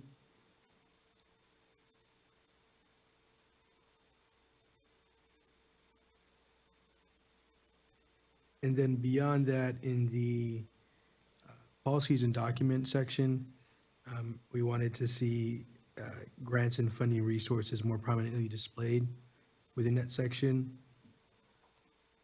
Then somewhat related to the accomplishment section, but maybe could be displayed in another section, is the barriers that projects are experiencing. And so a list of all the projects currently being funded by the SAFER program and an overview of what is hindering progress on those projects.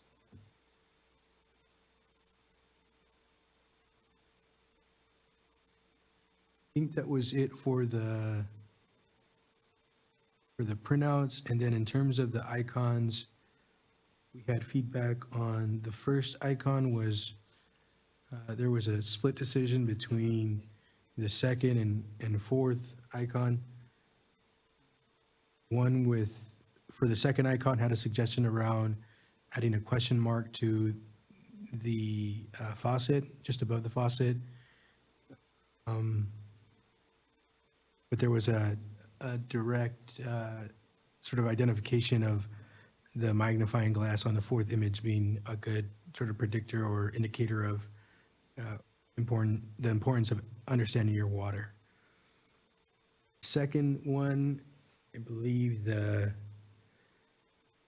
request help and funding, we wanted to see it clear that we're providing water in some of these funding programs and helping programs. So there was support for both the first and third icons. Then moving on to the exploring community solutions, support for the first one and then also the fourth one as well, which just show collaboration amongst different groups. For the advisory group section, the third icon was the favorite. And then for the accomplishment section, the first and the fourth icon. And then for the policies and document question, the third and the fourth icons. And then moving forward to the third question was, should bios and interviews of advisory group members be included? And so there was support from the breakout group. There was a suggestion to include a template survey and also supplemental information. So maybe have just a survey folks from the advisory group members could fill out. And then there was also a suggestion to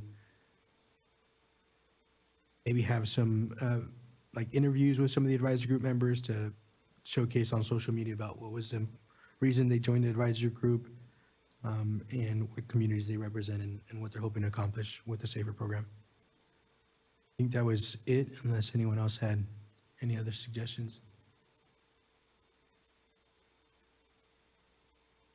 Thank you, Eric. Alicia, do you have any clarifying questions for Eric or the group regarding any of the recommendations they made? I do not. I was part of that group, so I. Oh, there you go. Okay. Thank you. Good to hear. Okay, the next group, which is a combination of group 3 and 4. Who's the reporter for that?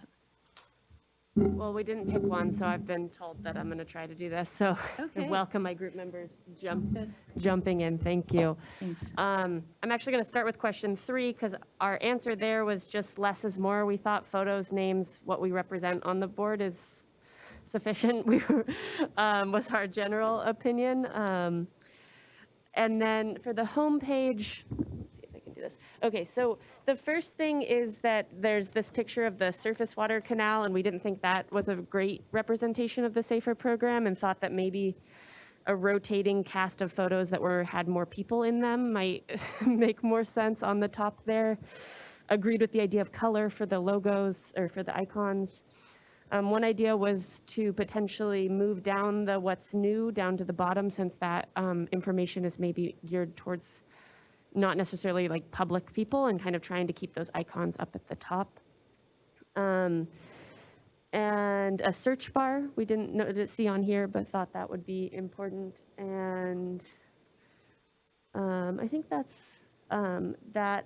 In terms of the icons for Explore Community Solutions, we also liked the 3 hands together as well as the hands on the puzzle pieces. We liked this existing Learn About Your Drinking Water drop with the magnifying glass. We struggled a little bit with request help and funding because, as I'll say in a second, we think those felt like kind of two separate categories to us. So choosing one icon, are we requesting help or are we talking about funding? We didn't really settle there. And then I think we didn't go through all the icons, I don't think, because we spend a lot of time talking about what goes in each of these categories. Thanks. Go to the next. So kind of high level feedback on the categories. We wondered I think our group was pretty focused on using these icons as ways to funnel more public community members into these topics. And so in general, there felt like there was a lot in each category, and some of these maybe don't need to be there. For example, like needs assessment in learning about your drinking water, like maybe that could be moved elsewhere. It just felt like a lot was kind of, I think, one of our feedback. And then we have some other things on here, but one idea would be to move some of these into the documents section and trying to load these and combining some of these so it just didn't feel so overwhelming. And we made note of a lot of ones we thought maybe could be eliminated, and maybe that means there's like a service providers section on the homepage at the bottom where some of these other links go.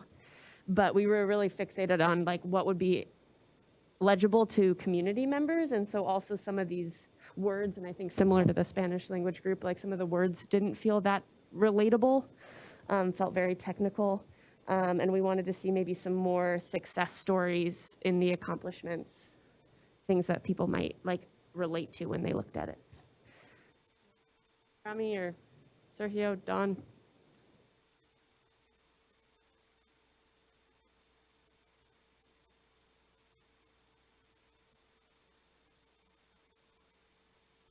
From our team, did we miss anything?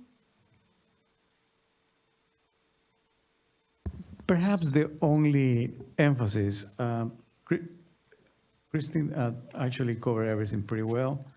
But again, just to emphasize that if we want the community, the regular folks that are at the house, at home, with their kids and everything, they want something that is more community-related information that has to be at the same language level rather than technical, like what Christine was saying, the need assessment. What a community member is going to understand about need assessments, right? It's super high tech, and it's only belong to people who are data providers, engineers, other policy, officials, whatever, that definitely they will understand the language. So again, those particular areas, if we want really to focus on the community, need to be in the same language that the community can understand. Same emphasis with, I was just thinking about the canal that Christine said, it doesn't relate to the community. You see a canal there, it's like, I live there. No, it doesn't relate to the lifestyle and everything. But also I was thinking, the main head is the Safer Advisory Group, or Safer, what is the name of Safer Drinking Water. So as a community member, what doesn't relate to me safer? Drinking water. We need to probably add something that say community, something, I found something that is going to impact my neighbor. I got the information, but safer drinking water does not necessarily translate into something that is more community-oriented type of thing. So perhaps we need to kind of think about, not to change the name safer, right? But something that definitely connect the overall main, head up to the realm and the needs and concerns of the community. And of course, finding solutions for that. That's it.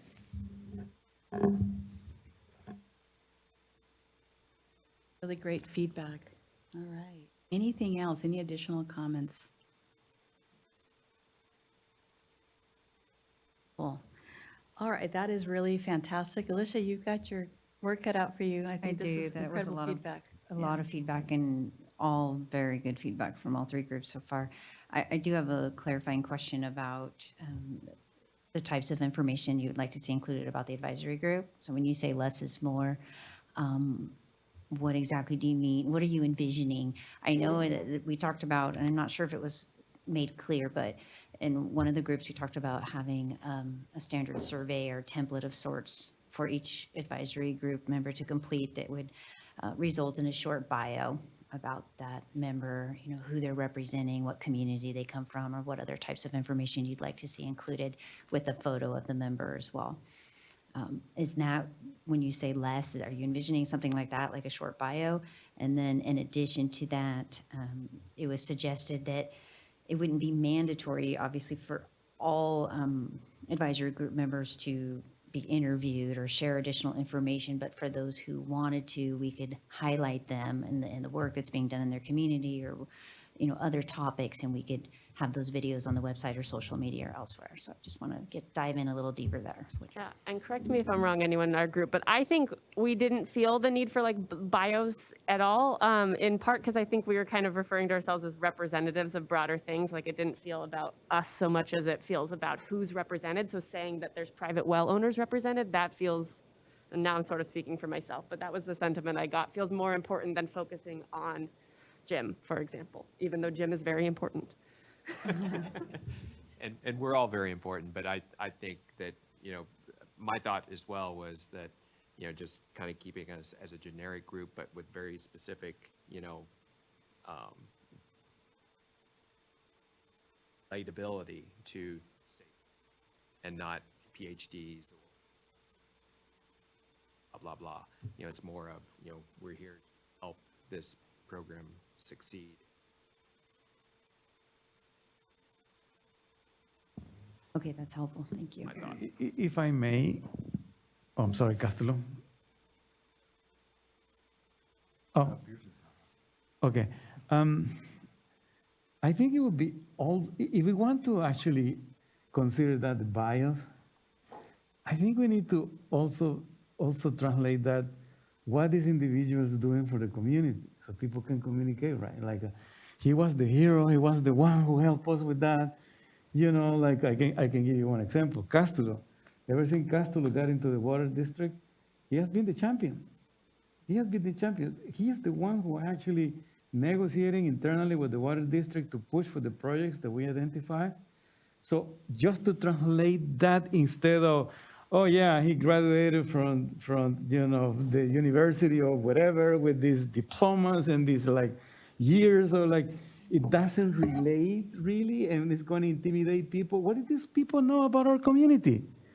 But if we put people like a combination, professionals that are serving, giving back to the community, as well as community leaders that are helping the nonprofits, the water district, and all that, to say, listen, this is our need. You are going too high, or you are not connected or not understanding the dynamics of the community. That's what is important, to have those bios there. That information is more valuable. So that also held as a precedent. In the future, I would like to participate in this group because, wow, it seems like they are very involved in community issues, rather than to, oh no, I can do that because there's a lot of academic people or just professionals, you know. And so that was the idea of the discussion we had. Sergio, I want to thank you for that. I think that's very important, because I think what we want to convey is that we want to be as inclusive as possible, where we want to say, I can relate to that person.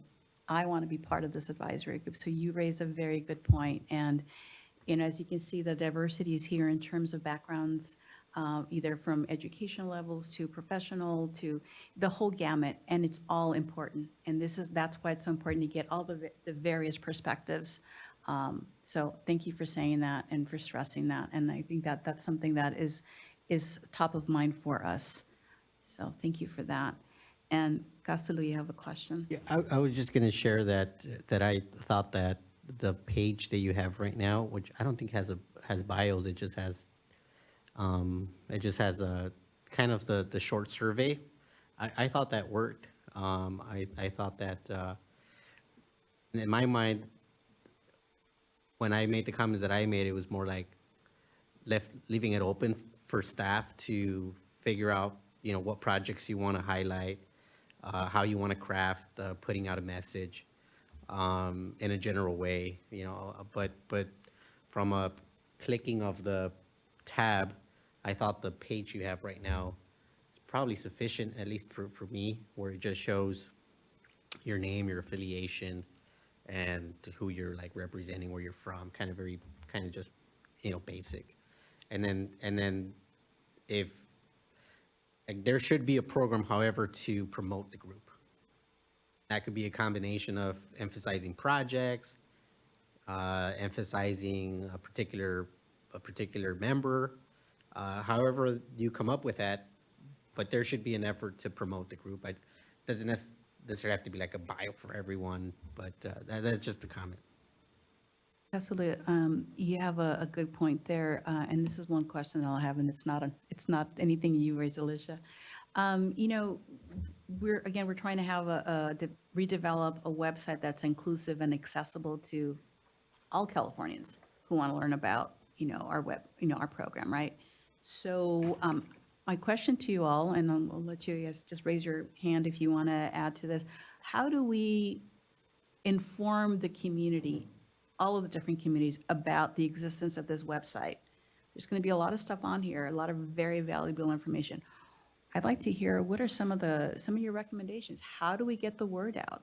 A good way that we do with public participation is we use trusted messengers to get the word out, because those are the reliable folks, right? Those are the folks that people will connect with, and that they connect with and they relate with. So we're putting a lot of effort into revamping this. So I'm asking you as the advisory group, if you can share any recommendations of how we can get the word out to say, hey, this is a valuable web page.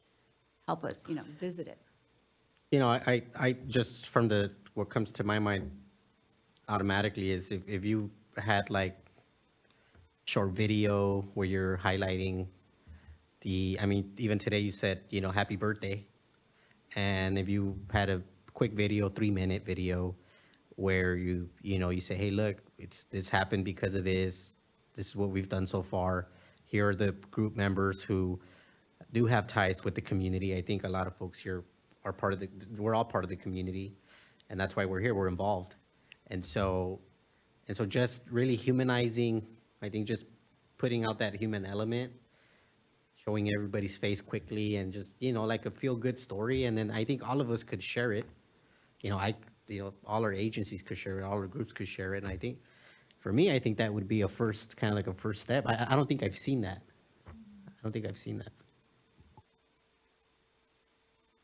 Thank you. Sergio? I don't want to sound that radical, right? But what about if instead of saying state water boards, and you just focus on the community? I know that the state water board is behind the whole entire effort, right? But instead of having the state water board and then trying to find where's the safer in the middle of hundreds of thousands documents, hidden documents that only people who can navigate. Kristen was saying, I'd rather Google it. She's right, because sometimes I have difficulty, and we are familiar with that. I have difficulty to go back where I was. But what about if we put something that is not the state water boards as like the pages right now, but just begin with the safer page. That's it. Because all the people who are experts, and they are definitely, professionals, they know how to navigate those things eventually. But if we really want the community to learn where to get help and all the resources we're talking about, it should be in the forefront. And I concur with Castulo. What about we do what Castulo is suggesting? A collection of short videos of what has happening in the different areas in California, Northern California, Central Valley, the Coachella Valley, using interim solution, interim the drilling wells, the interim planning of water consolidation, all the stuff that we're talking about, but put it over there. It has way, way more values than words. Pictures have more compelling story than words. And you have community being involved, ask permission for being interviewed, and have little short videos so people can see, oh my gosh, I know this lady. This lady is my neighbor. She was there, and whatever. people will relate. I can assure you that. And so I concur with Castro, something like that would be great. Thank you. I think we need to have another conversation with Tara. So, thank you. Thank you both. Any other? Rob, did you want to say something? Want to add something? Yeah, I just wanted to also offer, up there in Northern California, Shasta, Tama, Trinity County, we have several radio stations that reach out to those remote areas. And that's where a lot of individuals are out there on the ranches and the remote homes where they all have wells. And so audio, which would be like radio commercials and things like that, really reach out. If they're out there, there's a lot of blue collar out there working, they're listening to the radio while they're working, and they live in those rural areas. And so when you talk on the radio out there, that's the opportunity to reach them there. Safer, what is safer? Safer is, and you go ahead and explain it, and if you have a well, this program's for you. For more information, call State of California Regional Water Board and there it is. There's your commercial right there. And so you could do 30-second, you could do 1-minute commercials, and they get right out to the people where they're working during the day, the people that are actually in the trenches. Thank you for that, Rob. We do find that radio is very effective, especially in some of our more rural communities. So we'll be reaching out to you for some possible, yeah, AM and FM, great. Well, we'll be calling you. Thank you. Okay, anybody else? Any other comments? This is really, really helpful. I'm having fun with this. Okay, all right, folks. I know that there are some folks that are traveling and probably have to catch a flight today, so I want to skip the break and just move forward because there's a long travel ahead for some folks, and I want to be cognizant of that time. So, sorry, stretching. Okay, cool. All right, so thank you again, and we're going to move on to the next section, which is basically on the SAFER program updates. And if you want to, I'm going to be highlighting some of the key updates, which you can find on page 12 of your materials packet.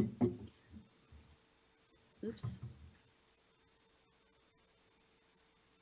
So one of our big announcements or big update is that the SAFER Advisory Group application process has opened. It opened on August 1st.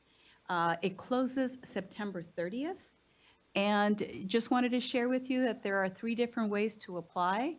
One is to submit a Microsoft form, also known as MS form, via the link that's provided on the screen. The second is to email your PDF application to safer@waterboards.ca.gov, or you can print and mail a hard copy application to the address listed on the screen. It's to Office of Public Participation, SAFER Advisory Group applications here in Sacramento. Okay, so there are a number of seats that are going to be available for the 2024-2025 SAFER Advisory Group, and so we want to make sure that folks have enough time to apply. Also, there are some members here who can reapply. If your term is coming up, if you're close to being termed out, you would need to reapply in order, if you're interested in serving next year. I believe there's about a total of 9 folks who qualify to, who are terming out. So if you want to reapply for the next year, just a reminder, you do need to reapply. Okay, and if you have any questions, we'll be on hand to answer any questions. Okay, so the other thing here is that all the applicants that are selected will be notified by winter, by the winter. Could be December, could be January, but we're just going to say winter. And again, the applications are due September 30th.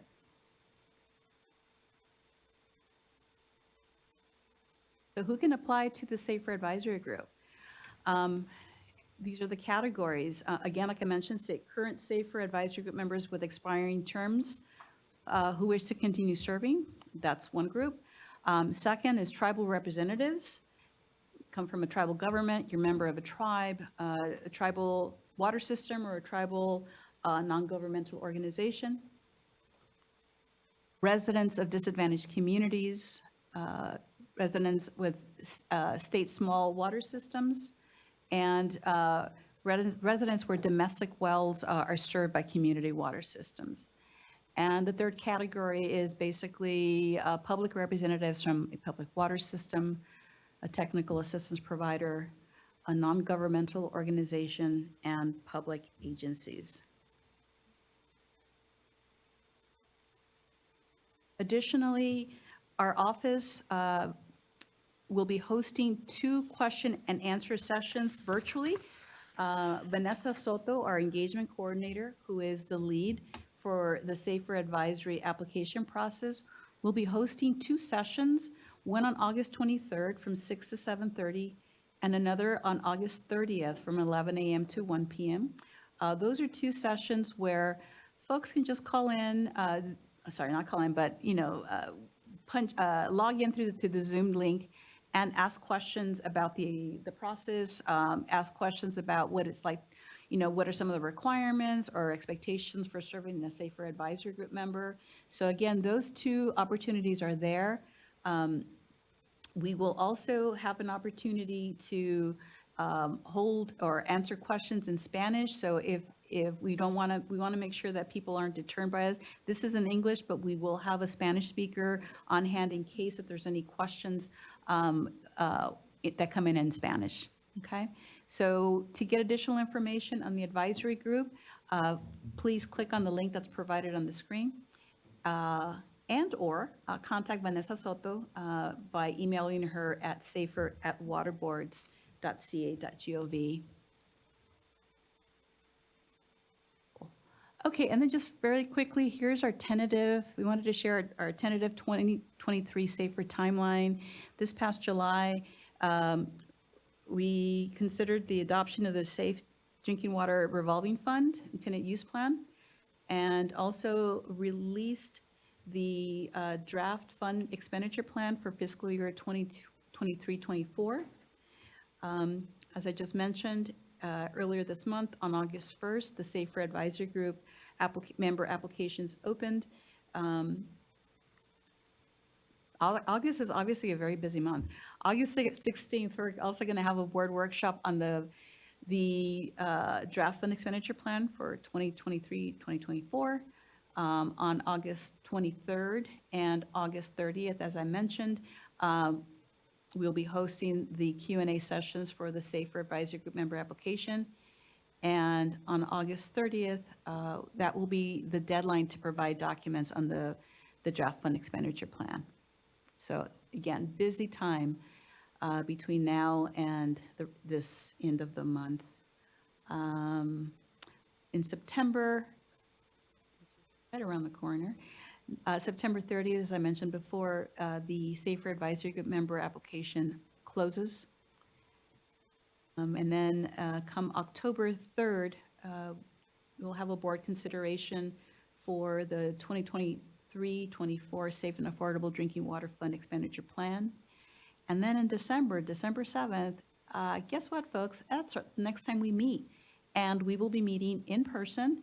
Right now, very strong possibility. I'm not going to say for sure because we just got confirmation yesterday, but we're really happy to hear that the Coachella Valley, folks from the Coachella Valley, our 2 advisory group members, Cástulo Estrada and Sergio Carranza, will be hosting the Safer Advisory Group meeting number 4, December 7th in Southern California in the Coachella Valley. This is still tentative, so I don't want to say that it's confirmed yet. There's a lot of planning involved. But as soon as we get all the planning done, we will confirm the date and the time and provide it to you. This is especially important since it would require travel, and that takes a bit of a coordination. So just wanted to, first of all, thank both of you, Cástulo and Sergio, for agreeing to that. I think it's a great opportunity. It's going to be a little bit different, but we'll provide the details as soon as we have them. A little surprise there. All right, and then into December, maybe early January, we're going to have the new Safer Advisory Group members appointed and announced. Cool.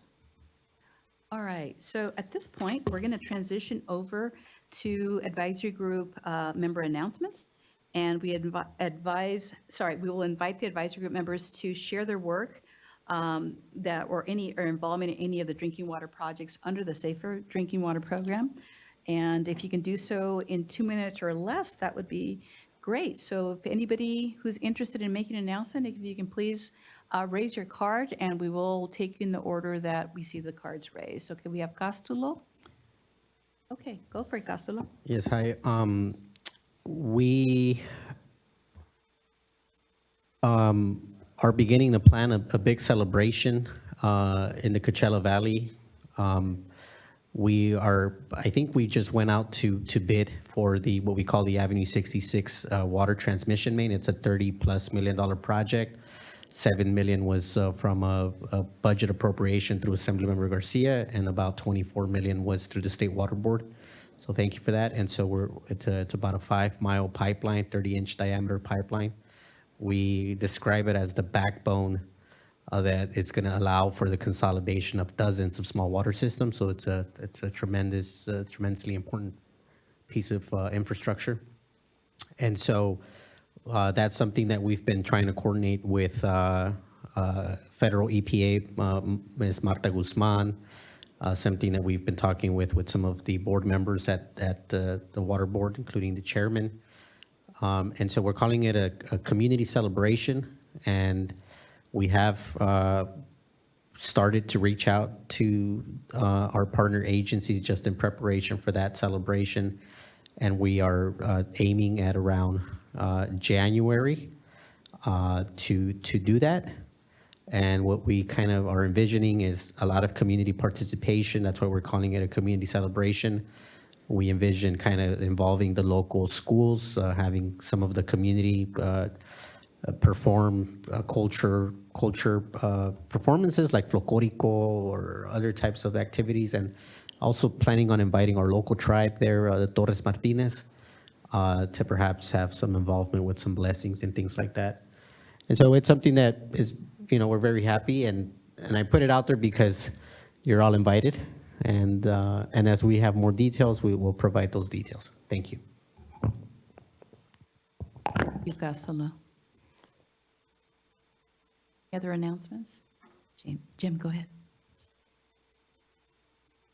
It's, I think I might have mentioned this at our other Zoom, but just an update on the town of Mendocino where I live and the area that I live in.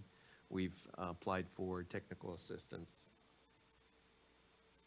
And there's been a work plan that is basically in draft into the state for that community engagement portion of the first step, basically, in exploring a community water system for our area. So we're very hopeful that will be coming to us soon.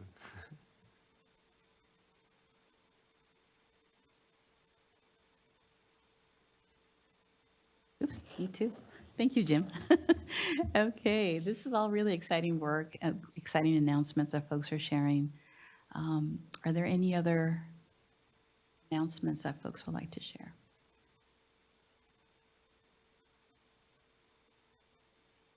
All right, so let's go ahead. Darn, I'm always behind by one slide, sorry. Okay. All right, so at this point, we're going to transition this meeting to public comments. So what we typically do is we go with the public comments that are received online. And if we can, I'd like to ask if we received any public comments that we'd like to share.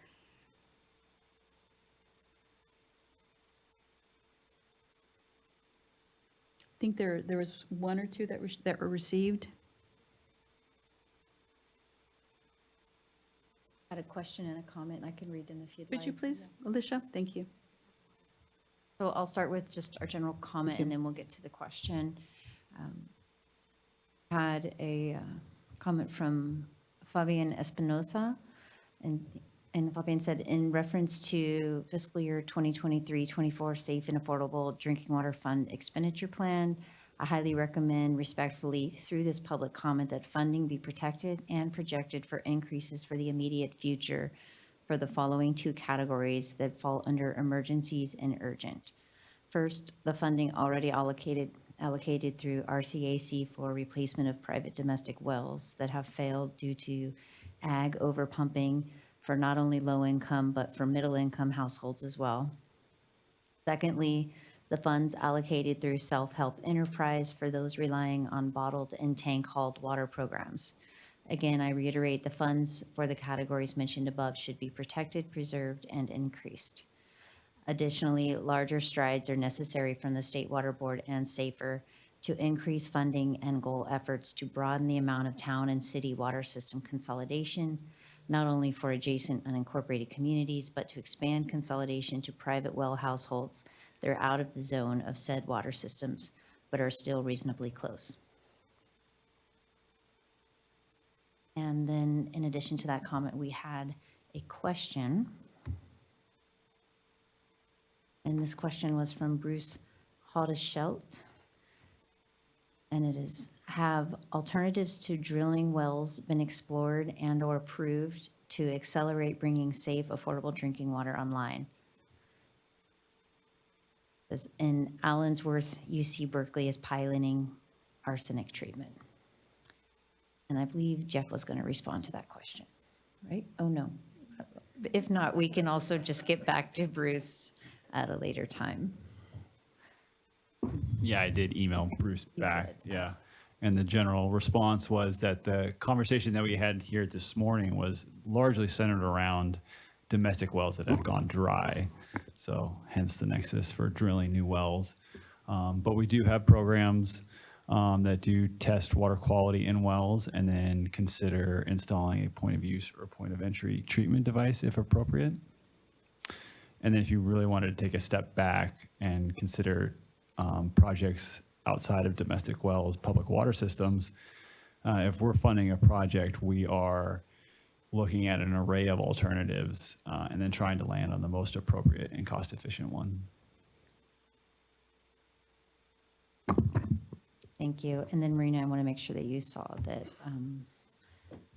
it looks like there's another message, comment here from Evelyn Wendell. Go ahead and read that.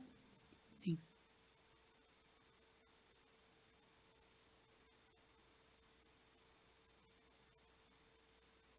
I'm not sure which one that is. Caroline, I'm sorry. Can you come and show me, please?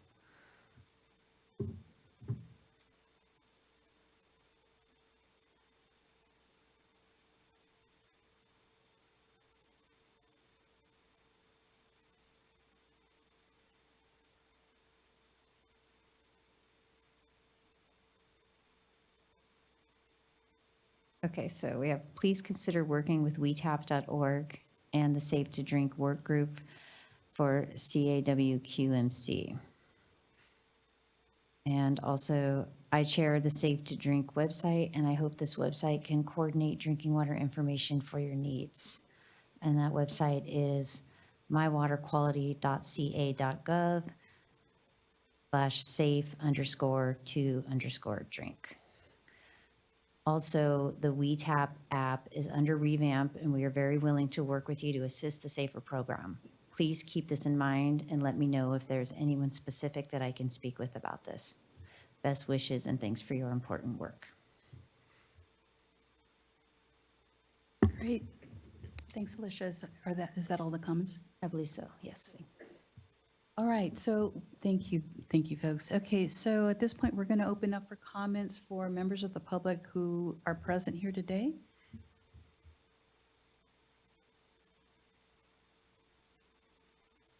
Okay, no comments? All right. All right, that makes it easy. All right.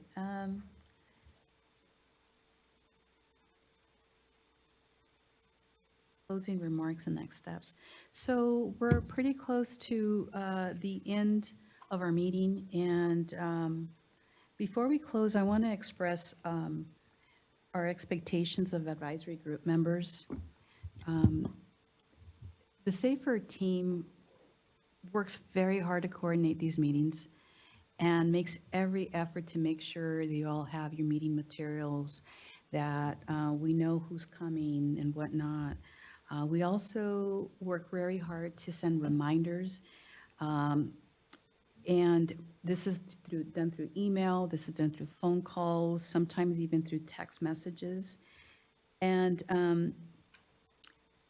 you know, it's really important, or I'm going to really stress this very much so, because it's important for you all to respond to us. I know everybody's very busy, but if you receive an email or a phone call or an email from Caroline or from myself asking you to please respond, please respond. Okay. We just want to make sure everybody's got what they need. Sometimes we know technology fails. Sometimes maybe an email may not go through. So it's really just follow-up. And it's also related to travel, for instance, right? Because there are advisory group members who are eligible for travel reimbursement. And for those of you who are eligible, we need to hear from you at least 28 days before the meeting so that we can help coordinate the travel with you. Okay? It's really important. And when we have staff making phone calls after phone calls and emails, it becomes a little taxing and an inefficient use of our time and our resources. So I really would appreciate folks to follow through with that request. It's what we expect of you as a safer advisory group members to respond to requests for information or just confirm you received an email or whatnot. And lastly, it's really important that you communicate if you're going to be absent. As you see, this work is very collaborative. It's continuous. It builds on from one meeting to the other. So consistent participation is really critical. It's really critical not just to continue doing our work, but to make sure the diverse perspectives are reflected in the feedback that we in turn share with our board. So again, it's really important that you let us know, if you let myself or Caroline know if you are going to be absent. We understand life happens. So just reach out to us and say, hey, I can't make it because, you know, this or that. If it's extenuating circumstances, we understand, but please let us know. It's part of the expectations that we shared during the onboarding session earlier this year, and it is in the charter. Also, just as a reminder, 2 absences are allowed in a calendar year. If you have no more than 2 absences, actually, sorry. If you are absent twice in the calendar year, you're subject to dismissal. We don't want that. We want to make sure that everybody can continue participating. So if you can't make it, let us know, and but at least let us know. Okay? It does, again, it keeps us from wondering, okay, who's coming, who's not. And then also, it helps us with planning our day. As you can see, our discussion groups, we had to merge 2 of them because people were absent. So it helps us with their planning, distribution of information, and also for our staffing. So I'm having a hard time relaying this, but this is important for us to share because, like I mentioned, we make it look kind of easy because you see all this set up, but there's a lot of work that takes place. So I just really would appreciate you all being aware of that and being aware of the expectations that we have of you all. So also regarding travel reimbursement, just as a reminder, for those of you who traveled, we will have our representatives from the Division of Administrative Services on hand to help you answer any questions or complete any forms regarding any reimbursement or future travel. Okay, so stick around for that. So at this point, we're going to switch gears, and before we adjourn, we want to get your feedback. I know we're not doing this through Zoom, so there's no poll. So we actually are going to do this together, and so Caroline will be distributing some evaluation forms, and if you can all just please follow along, and I'll walk you through it if you'd like, but it's very, very simple. And then once you're done with that, if you can just fold it and place it on your table, and we should be good. Okay? So does everybody have an evaluation form? Okay. Okay. So there's only 4 questions, right? First question, how satisfied are you with today's meeting? There's one option, either very satisfied, satisfied, somewhat satisfied, not satisfied, or other. Okay. Moving on to question 2, which of the following statements do you agree with? And you can choose all that apply. I understand the topics we discussed today. I felt comfortable participating in this meeting. This meeting was a good use of my time. This meeting shared useful information. The meeting materials were easy to read and understand, or none of these. Moving on to question 3, where can we make improvements? Again, choose all that apply. None, this meeting was perfect. Presentations by water board staff. Meeting logistics. Communication before the meeting. Agenda and flow of the meeting. Meeting materials, or other. And you can leave, if there's other, if you want to leave comments, put them under question 4. So question 4, please add anything else you'd like to share with the State Water Board staff. So if you can just complete that and just turn it over on your, and leave it on your table, that would be great. So at this point, we are going to adjourn meeting number 3 of 2023. And we hope to see you in person in Southern California on December 7th. More details regarding this event will be shared with you as soon as we get them all penciled out. So thank you very much for participating in person. We thank folks who have been listening via the webcast. Thank you so much for your time. Again, if you have any questions, feel free to send them to us at safer@waterboards.ca.gov or call us at 916-445-5615. Thank you so much, and safe travels, folks.